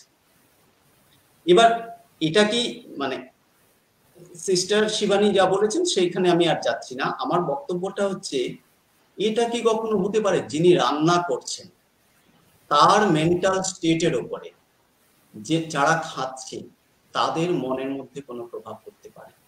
ফুড সায়েন্সে কিছু আছে? আচ্ছা, টকিং অ্যাবাউট সায়েন্টিফিক ব্যাকআপ, সেইভাবে যে কারোর কোনো মুডে যে রান্না করছেন তার মানে সেইভাবে সায়েন্টিফিক ব্যাকআপ বলতে আমি বলবো যে এখনো খুব একটা কিছু নেই ডিরেক্টলি, মানে ওই রকম ভাবে। বাট হ্যাঁ, আমি এরই মধ্যে মানে আমারও এরকম পড়াই, আমিও পড়ে জানতে পেরেছি, রিসেন্টলি আমি পড়ছিলাম যে জাপানিজ একজন রিসার্চার আছেন, সম্ভবত সামথিং এম ইমোটো বলে একজন নামের আর কি। উনি জলের ওপর একটা এক্সপেরিমেন্ট করেছিলেন, কিন্তু ট্রিটমেন্ট অফ ওয়াটার, ঠিক আছে, নর্মাল জল, তার ট্রিটমেন্টের উপর। তিনি সেখানে ব্যাখ্যা করেছেন যে আহ, একটা সেম কাইন্ড অফ ওয়াটার, মানে সেম একটা পলিউটেড হোক বা সেম একটা কনস্টিটিউয়েন্ট ওয়াটার অফ, যেটাই তার কনস্টিটিউয়েন্সি থাকুক, সেটা পলিউটেড হোক কি ভালো হোক, এইরকম হিসেবে সেম জিনিসকে দুভাগে ভাগ করে দুরকম ট্রিটমেন্ট করা হয়েছে। একরকম হচ্ছে যে ওই রকম যে খুব positive thoughts, good music, positive environment, এরকম একটা সিচুয়েশনে ওই জলটা রাখা হয়েছে বা তার ট্রিটমেন্ট হয়েছে। আরেকটা হচ্ছে ইকুয়ালি ব্যাড, ভীষণ একটা র্যাশ ট্রিটমেন্ট, একটা না ওরকম নেগেটিভ থটস, মানে অ্যাবিউসিভ একটা এনভায়রনমেন্ট বা ওই সাথে আরেকটা ট্রিটমেন্ট রাখা হয়েছে। তো সারপ্রাইজিংলি রেজাল্টসে দেখা গেছে যে ক্রিস্টালাইজেশন অফ ওয়াটার হয়েছে। যখন ক্রিস্টালাইজেশন অফ ওয়াটার হয়েছে, তো যেটা পজিটিভ ট্রিটমেন্ট পেয়েছে তার ক্রিস্টালস গুলো কিন্তু ভীষণ হারমোনিয়াস, প্রপার, একদম নাইস, ভেরি ওই রকম একটা ক্রিস্টাল ফর্ম করেছিল। অন দ্য আদার হ্যান্ড, যেটা ধরুন ওই নেগেটিভ ট্রিটমেন্ট পেয়েছে তারগুলো কিন্তু ভীষণ ডিসওরিয়েন্টেড, ডিসহারমোনিয়াস একটা ট্রিটমেন্ট, একটা ক্রিস্টাল ফর্ম হয়েছে। এবার এটা বলার কারণটা এটাই, আমি যদি বেসিক একটা সাইন্টিফিক কজ হিসেবে নিই তাহলে এটাই বলবো যে দেখুন, নর্মালি আমি বলবো না যে সবসময় কারোর খালি নেগেটিভ থটসই বা কারোর একটা ব্যাড মুডেই হয়তো খাওয়াটা যে এফেক্টেড হলো, বোধহয় তা নয়। বিকজ এরকম অনেক সময় হয়ে থাকে যে বাড়িতে মা বকাবকি করছেন, সাথে রান্নাও করছেন, কিন্তু মায়ের হাতের রান্না খেয়ে কেউ কখনো আমরা অসুস্থ হইনি, ঠিক আছে, বাট এরকম অনেক সিচুয়েশনই হয়ে থাকে যে মা এসে। বাট যেটা হয় সেটা হচ্ছে যখন আমরা নেগেটিভ থটস, মানে আমাদের মাইন্ডটা কিন্তু already occupied in something else সেখানে, ঠিক আছে, মানে আমাদের মাথায় অনেক কিছু ঘুরছে এই সেই। তো খাবারের যে কি বলবো, মানে সেটা টেস্ট ওয়াইজই হোক বা নিউট্রিশনাল ভ্যালুই হোক, সেই হিসেবে আমরা কিন্তু পুরো কনসেন্ট্রেশনটা তখন খাবারের মধ্যে নিই, সেই হিসেবে আর কি। কারণ অনেক কিছু ঘুরছে বা আমি হয়তো স্যাড, আমার মনের মধ্যে সেটাই ঘুরছে সেরকম হিসেবে। সেইখানে দেখা গেছে যে সেই হিসেবে আমি যদি বলি পার্সোনালি, তো that can B a reason যে পজিটিভ, যখন আমি কোনো হ্যাপি মুডে, কোনো হ্যাপি মানে ওরকম একটা যে এনার্জেটিক যে আমি খাবারটাই রান্না করছি, আমি না হ্যাপি মুড, তখন কিন্তু আমি খাবারটা অনেক বেশি ডেলিশিয়াস হচ্ছে টেস্ট ওয়াইজ বা নিউট্রিটিভ ভ্যালুটা রেস্টোর হচ্ছে, কারণ আমি অনেক জিনিস সেটাকে তখন কনসিডার করছি, আচ্ছা এরকম করলে হয়তো নিউট্রিশন কন্টেন্টটা মেনটেন হবে বা এরকম কিছু। সিমিলারলি যখন আমি একটা নিজেই হয়তো আমি খুব একটা অন্য কিছু নিয়ে ডিপ্রেস, অন্য কথা একটা ভাবছি বা ভীষণ ডিসরাপ্টেড বাই সাম থট, তখন কিন্তু আমি সেই অ্যামাউন্ট অফ কি বলবো কেয়ারটা নিতে পারছি না অন দ্য ফুড, সেই হিসেবে একটা ডিফারেন্স আমি বলবো হতে পারে। বাট হ্যাঁ, other than that also I think we all are energy beings, এটা তো আছেই। আমরা প্রত্যেকেই মানে প্রত্যেকটা জিনিস I think in the world is energy, আর আমরা ফ্রিকোয়েন্সিতে চলি, এটা আছে। তো সেই যখনই কারোর যে কুক করে, তো তার একটা এনার্জি বা তার ওই ফ্রিকোয়েন্সিটা খাবারের মধ্যে আসছে এবং সেইটাই যে খাচ্ছে তার মধ্যে ট্রান্সফার হচ্ছে। তো সেই হিসেবে দেখতে গেলেও দিস ইজ ডেফিনেটলি ট্রু, যে এক্সাম্পলটা আপনি দিলেন যে হয়তো যিনি রান্না করছিলেন কুক, তিনি তখন not in a good mood এবং ভালো এনার্জিতে ছিলেন না, এবং তার মুডটাই get transfer to the person who need it. তো ওই একটা জিনিস হচ্ছে। হ্যাঁ, একটা খুব সুন্দর কথা বললে যে যে আমরা সবাই একটা এনার্জি রেডিয়েট করছি এবং আমরা অনুভবে এটা সবসময় বলি। আমরা যেহেতু মেডিটেশন করি এখানটায়, আমরা সপ্তাহে একদিন মেডিটেশন করি এবং সেদিন আমরা সবাইকে বলি যে গ্রুপ মেডিটেশনের একটা বিরাট ইম্পর্টেন্স আছে। কারণ এই যে সময়টুকু, এই সময়টুকু অ্যাটলিস্ট আমরা তো আর কিছু না ভাবার চেষ্টা করছি, আমরা পজিটিভ ওয়েতে আমাদের মনকে কনসেন্ট্রেট করতে চেষ্টা করছি। তো মাইন্ড হচ্ছে সুপার পাওয়ার। স্বামী বিবেকানন্দ তো বলেছেন যে ভালো ছাত্র আর যে ভালো ছাত্র নয় তার মধ্যে ফারাকটা শুধু হচ্ছে তার কনসেন্ট্রেশনের অভাব, প্রবলেম, আদারওয়াইজ দুজনই এক। তো আমরা সেই জায়গাটা যখন কনসেন্ট্রেট করার চেষ্টা করি, আমরা এটা বলি যে এতে করে একটা পজিটিভ এনার্জি ফ্লো হয় যেটা একজন আরেকজনকে প্রভাবিত করে। সো ওই যে সবাই মেডিটেশনের পর বলে এই যে কামনেসটা, এটার সাথে রিলেটেড হচ্ছে আমাদের এই যে একসাথে বসে একটা গুড এনার্জি ফ্লো করা। এই গুড এনার্জি ফ্লো এর জন্য এই কামনেসটা হয়তো তৈরি হয়।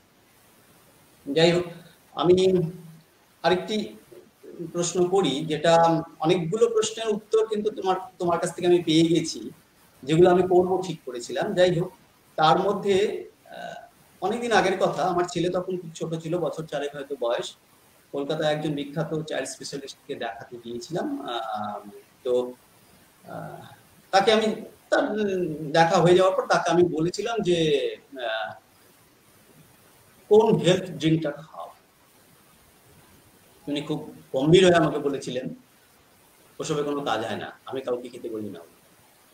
তো আমার বক্তব্য হচ্ছে, এখন বিজ্ঞাপনে তো অনেক কিছু বলা হয়, সেই বিজ্ঞাপন দেখে আমরা প্রভাবিত হই।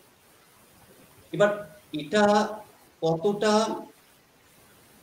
ঠিক যে এই ধরনের হেলথ ড্রিঙ্ক আমাদের উপকার করে? সাধারণভাবে, আমি রানডাউন কন্ডিশনের কথা বলছি না। একটা মানুষ যদি রানডাউন হয়ে যায় তখন তাকে নানাভাবে বুস্ট করা যায়, অর্থাৎ তার তখন এক্সট্রা এনার্জির প্রয়োজন পড়ে। কিন্তু ইন জেনারেল একটা সুস্থ সবল শিশুকে যদি আমি হেলথ ড্রিঙ্ক খাওয়াই, সেটা কতটা প্রয়োজন?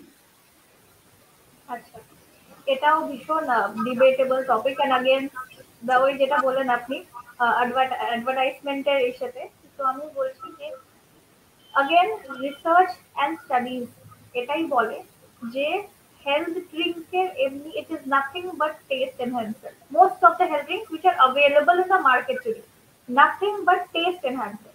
ঠিক আছে? Why? Because যেই জিনিসগুলো ওরা ক্লেম করছে, প্রপার স্টাডিতে দেখা গেছে যে হয়তো ডেফিনেটলি কিছু কিছু সেই নিউট্রিয়েন্টস গুলো আছে, বাট তার অ্যামাউন্টটা এতটাই কম যে যেটা নেগলিজিবল। তাতে ওটা খেলেও যা না খেলেও যা, মানে ধরুন একটা ভিটামিন D45, বেশিরভাগ ড্রিঙ্কই কিন্তু বলবে ভিটামিন D45। কেন ভিটামিন ডি এতটা ইম্পর্টেন্স কি? ভিটামিন ডি আমাদের শরীরে ক্যালসিয়াম অ্যাবজর্পশনটা হেল্প করে। এইটা নিয়ে অনেক মার্কেটিংও হয় যে দুধের সাথে যদি একটা ভিটামিন 45 ড্রিঙ্ক আমরা খাওয়াই, তাহলে আমাদের দুধের যে ক্যালসিয়ামটা is better absorbed in the body. ঠিক আছে? তো সেই জন্য ভিটামিন ডি। তো দেখা গেছে বেশিরভাগই স্পেসিফিক্যালি ইন্ডিয়ান মার্কেটে, ইন্ডিয়ান কেন in fact even in foreign, not all, যেহেতু ফরেনটা সম্পূর্ণটা জানি না সবটা, তাই বলতে পারবো না। ইন্ডিয়ান মার্কেটে বেশিরভাগই যেগুলো আছে, সেটার আপনি যদি অ্যাকচুয়াল টেস্টে দেখা গেছে যে ভিটামিন ডি এর কন্টেন্ট বা সে হচ্ছে হয়তো 10 ইন্টারন্যাশনাল ইউনিট বা 60 ইন্টারন্যাশনাল ইউনিট এই হিসেবে ফ্লাকচুয়েট করে ম্যাক্সিমাম। যদিও একটা লোকের একদিনের ভিটামিন ডি এর রিকোয়ারমেন্ট হচ্ছে 600 ইন্টারন্যাশনাল ইউনিট পার ডে। তো সেই হিসেবে তো তাহলে আমাকে পুরো বোতলটাই একদিনে খেতে হবে, মানে আমাকে যদি এটা 600 অব্দি নিতে হয়, মানে at least 10 to 50 servings of the same thing. তো সেইটাতে থাকা বা না থাকা is next to the same thing. ঠিক আছে? তো ডেফিনেটলি এবার যেহেতু এফএসএসএআই এবং অনেক রকম এরকম বডিজ আছে যেগুলো হয়তো টেস্ট করে, মানে যে কোনো খাবার যে কোনো কিছু ক্লেম করার আগে তো আমাদের একটা টেস্ট এর মধ্যে দিয়ে যেতে হয়। তো সেগুলো টেস্ট ওয়াইজ হয়তো সেই নিউট্রিয়েন্ট গুলো সেখানে দেখাবে যে তার অ্যাভেলেবিলিটিটা হয়তো আছে একটুখানি, but that is definitely not enough for a child. মোদ্দা কথা হচ্ছে যেটা দেখা গেছে যে একটা হেলথ ড্রিঙ্ক খেয়ে যদি কারোর কিছু ভালোও হয়ে থাকে, সেটা কিন্তু দুধটার জন্য হয়েছে। It is because of the milk that he is drinking and not because of the health drink. Health ড্রিঙ্কটার কার্যকারিতা এইটুকুই বলা চলে যে ইট ইজ একটা টেস্ট এনহ্যান্সিং একটা ব্যাপার করে দিচ্ছে, যে সাথে নর্মালি হয়তো যে দুধটা এমনিতে খাওয়ানো যেত না, তো সেটা হয়তো একটা হেলথ ড্রিঙ্ক দিয়ে খাওয়ানো যাচ্ছে। অলসো যেই বাচ্চাগুলো ধরুন ফিনিকি ইটার, মানে me myself I have been one such kid, যে ভীষণ ফিনিকি ইটার, না খাবো না, বা ভেজিটেবলস এন্ড মিনারেলস যেগুলো ভিটামিনস এন্ড মিনারেলস যেটা ধরুন ডিফারেন্ট ভেজিটেবলস এন্ড ফ্রুটস এগুলো থেকে আসছে, আমি যেটা বললাম যে অ্যাডোলেসেন্ট পিরিয়ডে ভীষণ ইম্পর্টেন্ট। এগুলো যদি কোনো বাচ্চা একেবারেই খাচ্ছে না বা কিছু, মানে যার ধরুন ডেফিসিয়েন্সি আছে, যেটা আপনি বলেন একটা রানডাউন মানে কন্ডিশন যেখানে হয়তো সবকিছুই তার ডেফিসিয়েন্ট আর কি, সে নেই, তখন হয়তো একটা হেলথ ড্রিঙ্ক খেলে ওই 10 আইইউ ইউনিটে, যেটা ইন্টারন্যাশনাল ইউনিটে হয়তো তার বডিতে লাগলো, তখন তার কাজে লাগছে।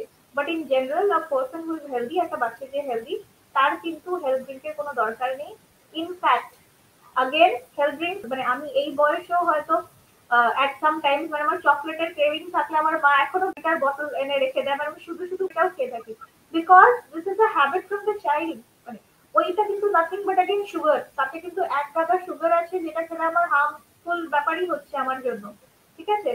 তো সেই জন্য হেলথ ড্রিঙ্কটা যদি নর্মাল বাচ্চার ক্ষেত্রে দেখা যায় তাহলে অ্যাভয়েড করতে পারলেই বেটার, কারণ কিচ্ছু না, that will be an addiction. কারণ বাচ্চা তখন দুধের সাথে কিন্তু দুধের টেস্টটা রিলেট করবে না, সে কিন্তু একটা চকলেটি বর্নভিটার টেস্টে রিলেট করবে অল থ্রু হিজ লাইফ, সেই সেন্স। তো this is the thing about health drink. এখন যেটা হলো যে আমরা চিনি নিয়ে জানলাম যে চিনির ব্যবহার এবং তার প্রভাব, ইম্পেয়ার্ড ব্রেন ফাংশনের সাথে চিনির একটা রিলেশন রয়েছে। ডেফিনেটলি ডোপামিন লেভেলস যেটা আমি বললাম। এছাড়া যেটা আলোচনা হলো যে মেন্টাল হেলথ ডেভেলপমেন্টের ক্ষেত্রে এই হেলথ ড্রিঙ্ক কতটা এফেক্টিভ, সেটাও একটা আলোচনা হলো। ফাস্টফুড নিয়েও কিছু আলোচনা হয়েছে। এখন তো বিরিয়ানি খাবার জন্য সবাই ব্যস্ত, দুবেলা বিরিয়ানি খেতে পারলেও অনেকেই খুশি হয়। এখন বিরিয়ানি যখন তৈরি হচ্ছে, খাওয়া হবে, তো কিছু করার নেই, কোথায় গিয়ে থামবো আমরা, কতটুকু বিরিয়ানি খাবো আর কোন জায়গায় খাবো? তো ইয়েস, যদি আমি কিছু বেসিক টিপস এর কথা বলি ইন টার্মস অফ ডায়েট, আমি সেটাই বলবো যে কারোর পক্ষেই অল থ্রুআউট লাইফ একদম সবকিছু সে একদম, তাহলে ওই আর কি যোগী পুরুষ তার আলাদা ব্যাপার, তিনি হয়তো তার জন্য তিনি করতে পারবেন, বাট নর্মালি এত টেম্পটেশনস আমাদের আশেপাশে, ইট ইজ নট পসিবল কি সবকিছু কেউ মানে ছেড়ে দিয়ে একদম প্রপার সাত্বিক ডায়েট টাইপের কিছু একটা খাচ্ছে, সেটা সম্ভব নয়। আমাদের যেগুলো মাথায় রাখতে হবে সেটা হচ্ছে ফার্স্টলি পোর্শন সাইজ কন্ট্রোলের ব্যাপারে এবং দ্য ফ্রিকোয়েন্সি অফ ফুড। তো the basic few tips of healthy eating হচ্ছে প্রথমত যে ওমেগা 3 রিচ ফুড খুব ডায়েটে অ্যাড করতে হবে, কারণ কি ওমেগা 3 রিচ ফুড ডিরেক্টলি আমাদের ব্রেন ফাংশনিং এর সাথে রিলেটেড। ওমেগা 3 থেকে আমাদের ব্রেনে ইনফ্লামেশন কমে, যার জন্য আমাদের ওই সেরোটোনিন বগেরা এগুলো খুব ভালো কাজ করতে পারবে, ডোপামিন লেভেল থাকবে, which is a good point. Omega 3 আমরা কিসের থেকে পেতে পারি? ডিফারেন্ট বেঙ্গল আমরা মাছ, ফ্যাটি ফিশ যেগুলো বলি, যে স্যালমন, রুই মাছ, এগুলো ডিফারেন্ট টাইপ অফ এগুলো খাবারের থেকে অ্যাটলিস্ট সপ্তাহে 2 to 3 পোর্শনস অফ ফিশ রাখা উচিত, যারা পারছে না আর কি, যে নন ভেজিটেরিয়ান অপশন যেগুলো আছে। যদি ভেজিটেরিয়ান অপশন বলি, different type of olive oil, তারপর অয়েল সিডস হয়, ঠিক আছে, সেগুলো different type of pumpkin seeds, say seeds, flax seeds, different আরো অনেক এরকম সোর্সেস আছে যেগুলো থেকে আমরা নিতে পারি, সেইটা একটা। নেক্সট হচ্ছে ইটিং এট কারেক্ট ইন্টারভেল। আমরা যেটা করে থাকি অনেকেই কি বলবো, নিজের বাড়িতেই হয়, নিজের বাবাই হয়তো করেন যে প্রচন্ড লং মিল গ্যাপ। সকালবেলা হয়তো বাবাকে বেরিয়ে যেতে হচ্ছে 10টার সময়, তিনি হয়তো 9টার সময় একটা ব্রেকফাস্ট করলেন, তারপর লাঞ্চ ডিনার হচ্ছে 3টে 3:30-র সময়। এই যে লম্বা গ্যাপটা, এটাতে কিন্তু সুগারের ফ্লাকচুয়েশন প্রচন্ড হলো, যার জন্য মুড, ইরিটেবিলিটি এগুলো তো এফেক্ট হচ্ছেই। মানে এমনি বাকি তাছাড়াও যেটা ফিজিক্যাল পয়েন্ট অফ ভিউ থেকে অনেক ব্যাপারগুলো, মানে অনেক জিনিসগুলো এনহ্যান্স হয়ে যাচ্ছে, যেরকম অ্যাসিডিটি বেড়ে যাচ্ছে, কারণ অনেকটা লং ফুড গ্যাপ, এই সময় এতটা না খেলে অ্যাসিডিটি বাড়বে। তারপর নেক্সট জিনিস কি হয়, যখন আমরা অনেকক্ষণ ধরে না খাই, এবার বডি তো sugar lacking, body needs sugar for energy, তখন কি হয় একটা মিলে আমরা বেশি খেয়ে ফেলি, তখন কিন্তু ওই খাওয়াটা এক্সেসিভ হয়ে যাচ্ছে, again we are taking an excess sugar. তো এই জিনিসগুলো যে ইন্টারভেলস বা there should be correct intervals, I mean কি বলবো, food gapping rather, that should be maintain. জল, অনেক সময় এরকম হয় বডির সিগন্যাল হয় জল খাওয়ার সিগন্যাল, আমরা হয়তো কখনো জল খেয়েছি, বডির সিগন্যাল অ্যাকচুয়ালি যে জল খাওয়ার, বাট আমরা সেটাকে মিস ইন্টারপ্রেট করি অ্যাজ এন খিদে। তো যদি কখনো এরকম অসময় খুব খিদে পায় এবং আনটাইমলি এরকম যদি কিছু হয়, সেই ক্ষেত্রে 2 গ্লাস জল খেয়ে আগে কিছুক্ষণ ওয়েট করা উচিত। যদি আনটাইমলি কিছু হলো, লাঞ্চের সময় খিদে পাচ্ছে বা ডিনারের সময় খিদে পাচ্ছে, দ্যাট ইজ ডিফারেন্ট, ওটা তো ডেফিনেটলি আ পার্ট, ডায়েটারি পার্ট, ওটা করতেই হবে। যদি আনটাইমলি মনে হয় কখনো যে প্রচন্ড বেশি হাঙ্গার প্যাংস হচ্ছে, এরকম সময় কিন্তু আমাদের জলকে আমরা দেখতে পারি যে ইট মাইট রিয়েলি হেল্প, যে মেবি ইট ওয়াজ জাস্ট এই জলটাই টেস্টটা পেয়েছিল, ওয়ান থিং। এবং জলের amount also, hydration is very important, proper at least 2 to 2.5 liters of water should be drank daily, এই জিনিসটা ডেফিনেটলি মেনটেন করা উচিত। আগেন মিলস যেগুলো বাইরের খাবার বা কিছু, উই ক্যান লিমিট ইট, আমি বলছি না যে টোটালি বাদ দিতে হবে, এবং আমরা কিছু হেলদি অপশন চুজ করতে পারি। ডেফিনেটলি আমরা যদি এখন বাইরেরই কিছু খাবার থাকে, আমরা মোস্ট অয়েলি ফুড যেগুলো, again biryani is one such.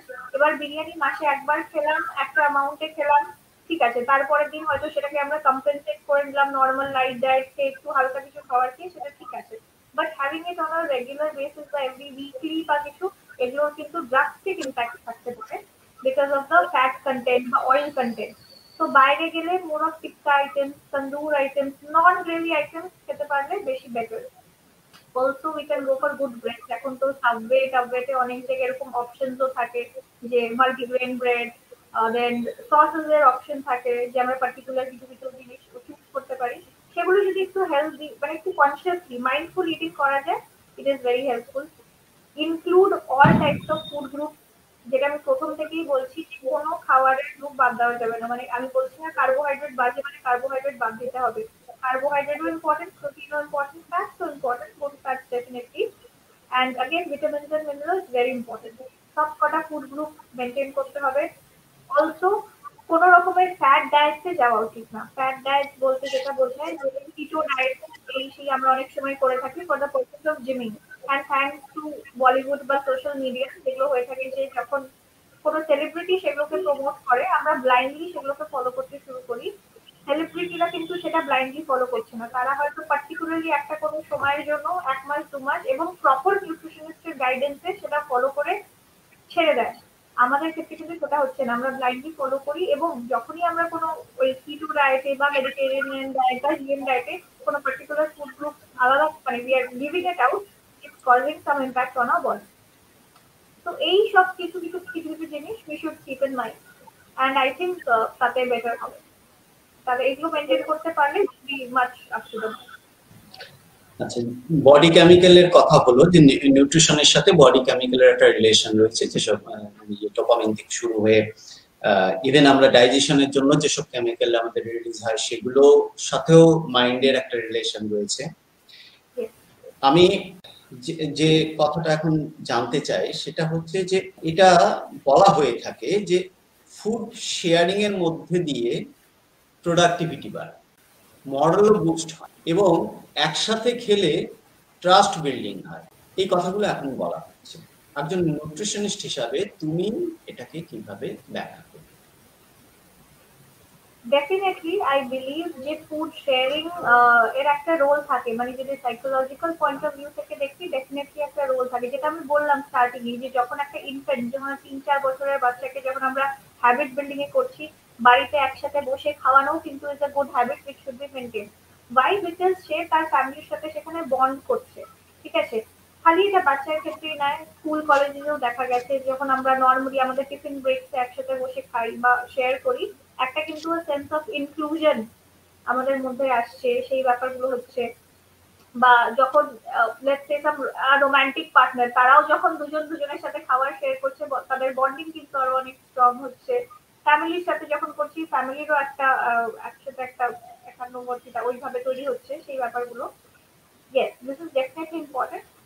But ওটাই যে আমি এটাই বলবো যে যেরকম যখন আমরা ফ্লাইটে যাই না, যখন আমরা ফ্লাইটে চড়ি তখন একটা এয়ার হোস্টেস আমাদেরকে ডিফাইন করতে থাকে না যে ডিফারেন্ট থিংস ফ্লাইট ওড়ার সময় যে কিছু ইনস্ট্রাকশন আমরা দেওয়া মানে তারা ব্যাখ্যা করে যে বেল্ট সিট বেল্ট এভাবে টাই করতে হবে এখানে।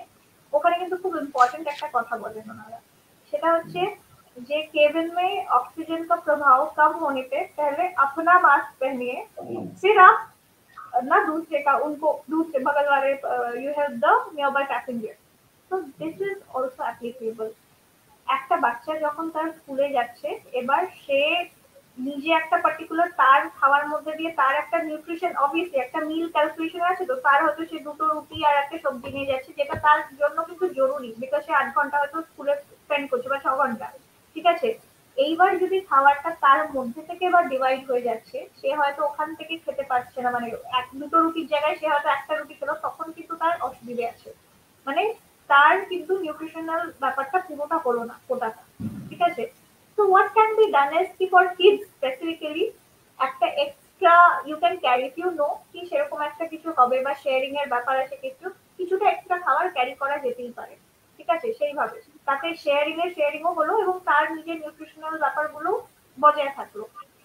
এবং এখনকার জন্য আবার প্রেজেন্ট এর আমি গাইডলাইন্স বলি, তো স্পেসিফিক্যালি अगर ইন কেস অফ কিডস, চলো বড়রা নিজেরা যথেষ্ট কনসিয়াস তো তারা হয়তো মেনটেন করেও থাকে, but specifically after the pandemic যখন এরকম সিচুয়েশনে এবং বাচ্চাদের স্কুল টুলও খুলছে, বাচ্চারা আবার একসাথে যাচ্ছে, এরকম সময় অ্যাবসলিউটলি মানে একদম সেম স্পুন বা সেম বাইট খাওয়া বা একই খাবারে ওইভাবে করাটা, এই জিনিসটা আপাতত না প্রমোট করা বেটার।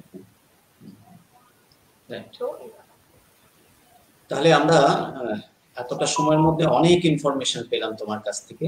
আমরা ব্যালেন্স ডায়েটের কথা জানলাম, মাইক্রোনিউট্রিয়েন্টস এর কথা জানলাম, ভিটামিন ডি এফেক্ট জানলাম, ওমেগা 3 এফেক্ট জানলাম, এবং কফি অ্যালকোহলের কি প্রভাব সেটা সম্বন্ধেও জানলাম। নিউট্রিশনাল সাইকোলজি বলে একটা সাবজেক্ট রয়েছে, এই সাবজেক্টটা আজকের দিনে কতটা এফেক্টিভ? নিউট্রিশনাল সাইকোলজি বা সাইকিয়াট্রি যেটাকে আমরা বলে থাকি, এটা হচ্ছে মেইনলি এটাই বলে যে you are what you eat. এটা একটা খুব ফেমাস প্রভাব, you are what you eat. তো এই জিনিসটা বুঝতে পারিনি, you are what you eat, right. তো এইটা হচ্ছে একটা ভীষণ মানে ফেমাস প্রভাব যেটা। তো এর বেসটা এটাই, nutritional psychiatry is nothing but এই যে ডিফারেন্ট টাইপ অফ এখন অনেক মানে যেটাই বললাম ওই অ্যাওয়ারনেস যেটা স্প্রেড হচ্ছে, এবং সেটাতেও যে নিউট্রিশনের দ্বারাও যে অনেক কিছুর একটা গুড ইম্প্যাক্ট থাকতে পারে, সেই ব্যাপারটাকে নিয়ে ডিল করে নিউট্রিশনাল সাইকিয়াট্রি। মানে প্রসেস, যে প্রসেসটাতে নিউট্রিশন হিল করবে আপনার মেন্টাল কোনো ব্যাপারকে, মেন্টাল ইলনেস বা সেই ব্যাপারটাকে। নাও এখানে একটা জিনিস has to be very clear, যে এটার মানে এই নয় যে নিউট্রিশন বা food is a substitute of medical health, কখনোই সেটা নয়। ঠিক আছে, food is not the substitute of medical health in case of mental illness, never. But ফুডের একটা মেজর রোল থাকে প্লে করার। কি হয় যখন একটা মেন্টালি ইল পারসন বা মেন্টাল হেলথ যার অ্যাফেক্টেড সেরকম পারসন, তার ওই ব্যাপারটাই এতটা বেশি, তার বাকি অনেকগুলো মানে পারিপার্শ্বিক দিকগুলো কিন্তু নেগলেক্টেড। যেরকম কি, যে লোকটা ধরুন মেন্টালি ইল, সে কিন্তু তার নিজের ডায়াবেটিসের সম্বন্ধে অতটা বেশি অ্যাওয়্যার নয়। ঠিক আছে, তার আশেপাশের হাইজিন সম্বন্ধে অতটা বেশি অ্যাওয়্যার নয়, তার খাওয়া দাওয়া কি করা উচিত বা এই ডায়াবেটিসের মধ্যে যে সুগার খেলে ক্ষতি হতে পারে সেই সব জিনিসগুলো কিন্তু অ্যাওয়্যার নয়।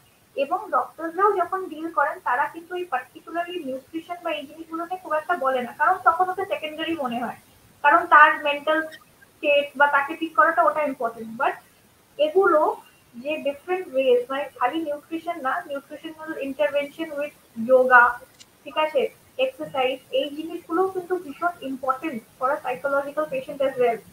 ঠিক আছে, যে মেন্টাল হেলথে কি বলবো, মানে যার ওই প্রবলেমটা আছে বা যে কোনো জিনিসগুলো, এই জিনিসগুলোকে যদি আরেকটু বেশি হাইলাইট করা যায় বা আরেকটু বেটার এসে মানে আরেকটু বেটার ভাবে অ্যাপ্রোচ করা যায় ওই জিনিসগুলোকে, তাহলে আমার মনে হয় যে অনেক ইজিলি ব্যাপারটা, মানে it will be a better way to deal with the problem. তো সেই ব্যাপারটাই হচ্ছে nutritional psychiatry. It deals with the process, যে স্টেপ গুলো ফলো করা যেতে পারে। ঠিক আছে, যে এই খাবারে এরকম খাবার দেওয়া যেতে পারে, এই সময় এক্সারসাইজ করা যেতে পারে, the intervention of nutrition along with the other things in mental health। তো সেই ব্যাপারটা নিউট্রিশনাল সাইকিয়াট্রি। অর্থাৎ একটা সুস্থ এবং নিরোগ জীবন যাপনের জন্য একজন ডায়েটিশিয়ান বা নিউট্রিশনিস্টের একটা গুরুত্বপূর্ণ ভূমিকা রয়েছে, এই সত্যটা আমাদের বুঝতে হবে। এবার এই সত্যটা যতক্ষণ আমরা না বুঝবো ততক্ষণ পর্যন্ত আমাদের বিজ্ঞাপনে নির্ভর করবে, তাই তো? এটা ঠিক, এটা ডেফিনেটলি ঠিক। তো একটু বিষয়ান্তরে যাই, সেটা হচ্ছে যে যেহেতু আমরা ক্যারিয়ার কাউন্সেলিং এর সাথেও যুক্ত, তো এটা তো আছে আমাদের আমাদের বিশেষ করে আমাদের এই বাংলায় তো খুব বেশি, বাংলা বা পশ্চিম পূর্ব ভারতে খুব বেশি। সেটা হচ্ছে যে একটু নম্বর বেশি পেয়ে গেলে সায়েন্স পড়তে হয়। হ্যাঁ, এটা একটা বিরাট ব্যাপার। তো এবার ঘটনাটা হচ্ছে যে এই যে আমাদের ভাবনা চিন্তাগুলো রয়েছে যে কনভেনশনের মধ্যে, এবং সায়েন্স পড়া মানে কি, সায়েন্স পড়া কিন্তু আজকে তুমি সায়েন্স পড়ে তুমি এই জায়গায়, এই যে আজকে তুমি যে জায়গায় এসেছো, আজকে এত মানুষ তোমার কাছ থেকে সাহায্য পাচ্ছে, কিন্তু বেশিরভাগ মানুষের ক্ষেত্রে বিজ্ঞান পড়ার সাথে জড়িয়ে আছে হচ্ছে ইঞ্জিনিয়ার হওয়া এবং রোজগার করা, বা ডাক্তার হওয়া এবং রোজগার করা। হ্যাঁ, এবার সেটা অন্যায়ের কিছু নেই, কিন্তু ঘটনাটা হচ্ছে যে ক্যারিয়ার কাউন্সেলিং এ করতে গিয়ে আমরা যে কথাটা বলি সেটা হচ্ছে যে খোলা মন থাকা দরকার। আমি যদি আগের থেকে স্টেরিওটাইপ হয়ে যাই যে আমার নম্বর বেশি তো আমি ইঞ্জিনিয়ার হবো, আমি ডাক্তার হবো, তাহলে লাইফের মানে মানুষের এমন এমন জায়গা রয়েছে যেখানে মানুষের ভীষণ হেল্পের প্রয়োজন এবং ক্যারিয়ার হিসাবে ওটা খুব ইম্পর্টেন্ট, সেই জায়গাগুলো আনটাচ থেকে যাবে। এবং এই নিউট্রিশনাল সায়েন্স যেটা, সেটা খুব ইম্পর্টেন্ট বিষয়। এটা আজকে মানুষকে ভালো রাখার ক্ষেত্রে একটা বড় ভূমিকা নিচ্ছে। তুমি এখানে মানে এই সাবজেক্ট চয়েস করলে কিভাবে, তোমার পড়াশোনা এবং এই জায়গায় কি করে এলে সেটা।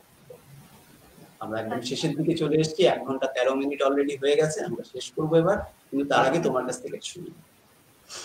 একদম। তো যেটা আপনি বললেন একদম সত্যি কথা, এবং সেইভাবেই বলতে পারেন যে আমারও আছে। বেসিক্যালি কি হয়েছিল যে ওই আর কি 10-এ যেহেতু ভালো মার্কস থাকে, এমনিতেও ইটস নট কি 10-এ ভালো মার্কস ছিল বলেই হয়তো আমি সায়েন্স নিয়েছি বা সেরকম না। সায়েন্স বা বায়োলজির প্রতি একটা ইনক্লিনেশন ছিল বরাবরই, তো বায়োলজি নিয়েই পড়তে চেয়েছিলাম।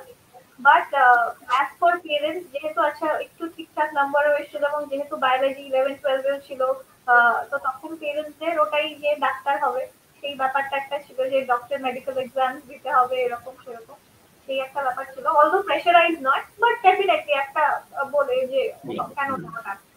এবার আমি পার্সোনালি ওই স্টেজটাতে এখনো কিছুটা, বাট এখন যেহেতু ওয়ার্ক রিলেটেড হয়ে এখন অনেকটা ঠিক হয়ে গেছে, মানে আমি এতটা ভীতু ছিলাম in terms of YONO hospital ব্যাপারটা, মানে ডাক্তার কাছে যেতে হবে মানে বিশাল একটা ব্যাপার, মানে ভীষণ জ্বর আসার মতো কেস। তো সেইখানে তার মানে এই নয়, আমি এটাও বললে মিথ্যে কথা বলা হবে যে তার মানে এই না যে আমি ডাক্তারি পরীক্ষা দিয়েওছি, এমন নয় যে আমি দিয়েই যে পেয়ে গেছি, তাও নয়। ঠিক আছে, একটা র্যাঙ্ক ছিল, বাট এমন কিছু একটা খুব একটা ভালো ছিল না। But I chose a paramedical course as a ঠিক আছে মিডল গ্রাউন্ড। ঠিক আছে, তোমাদেরও রইলো আমারও রইলো, আমি সবকিছু করবো, বাট আমি ওই ডাক্তার হসপিটালে যাবো না সেই হিসেবে অ্যাকচুয়ালি ভেরি অনেস্টলি যেটা।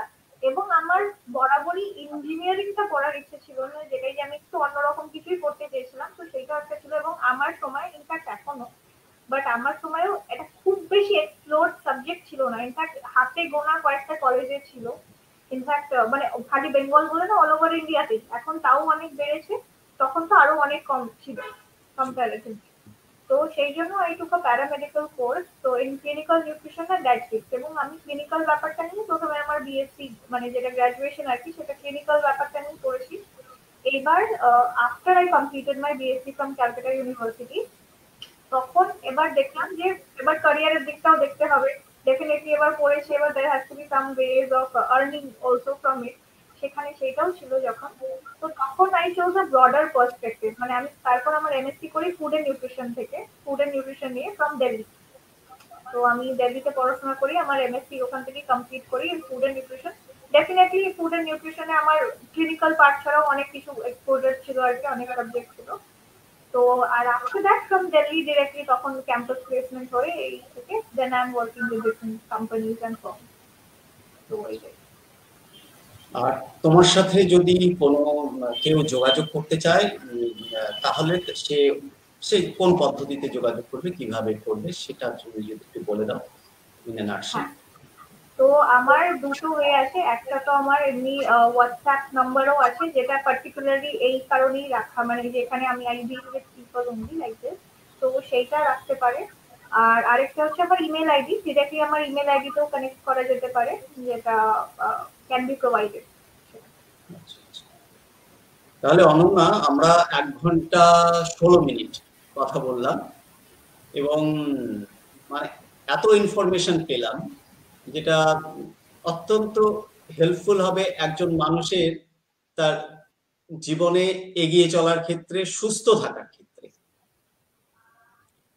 এবং মানে তোমাকে যখন আমি প্রথমে অ্যাপ্রোচ করলাম এবং তুমি এক কথায় রাজি হয়ে গেলে, এবং তারপরে আজকে এই 1 ঘন্টা 16 মিনিট সময় 17 মিনিট সময় আমরা একসাথে আলোচনা করে যেটা বুঝলাম যে আগামী দিনে তোমরা তোমার মতো যারা রয়েছে তারা মানুষের কাজে আসবে সাংঘাতিক ভাবে। সো থ্যাংক ইউ জয়েন করবার জন্য এবং আমাদের সময় দেওয়ার জন্য। It's equally pleasurable from my end also. Thank you, খুবই ভালো লাগলো আমারও। ভীষণ সুন্দর একটা সন্ধে কাটে এখন। সাথে একটা যদি মানুষের জন্য একটা হেল্পফুল ইভিনিং করা যায় কিছুমাত্রই, যে কোনো, I think that is a very great thing to do. So thank you so much on my end also. So it's a big thank you from Anubhav Foundation.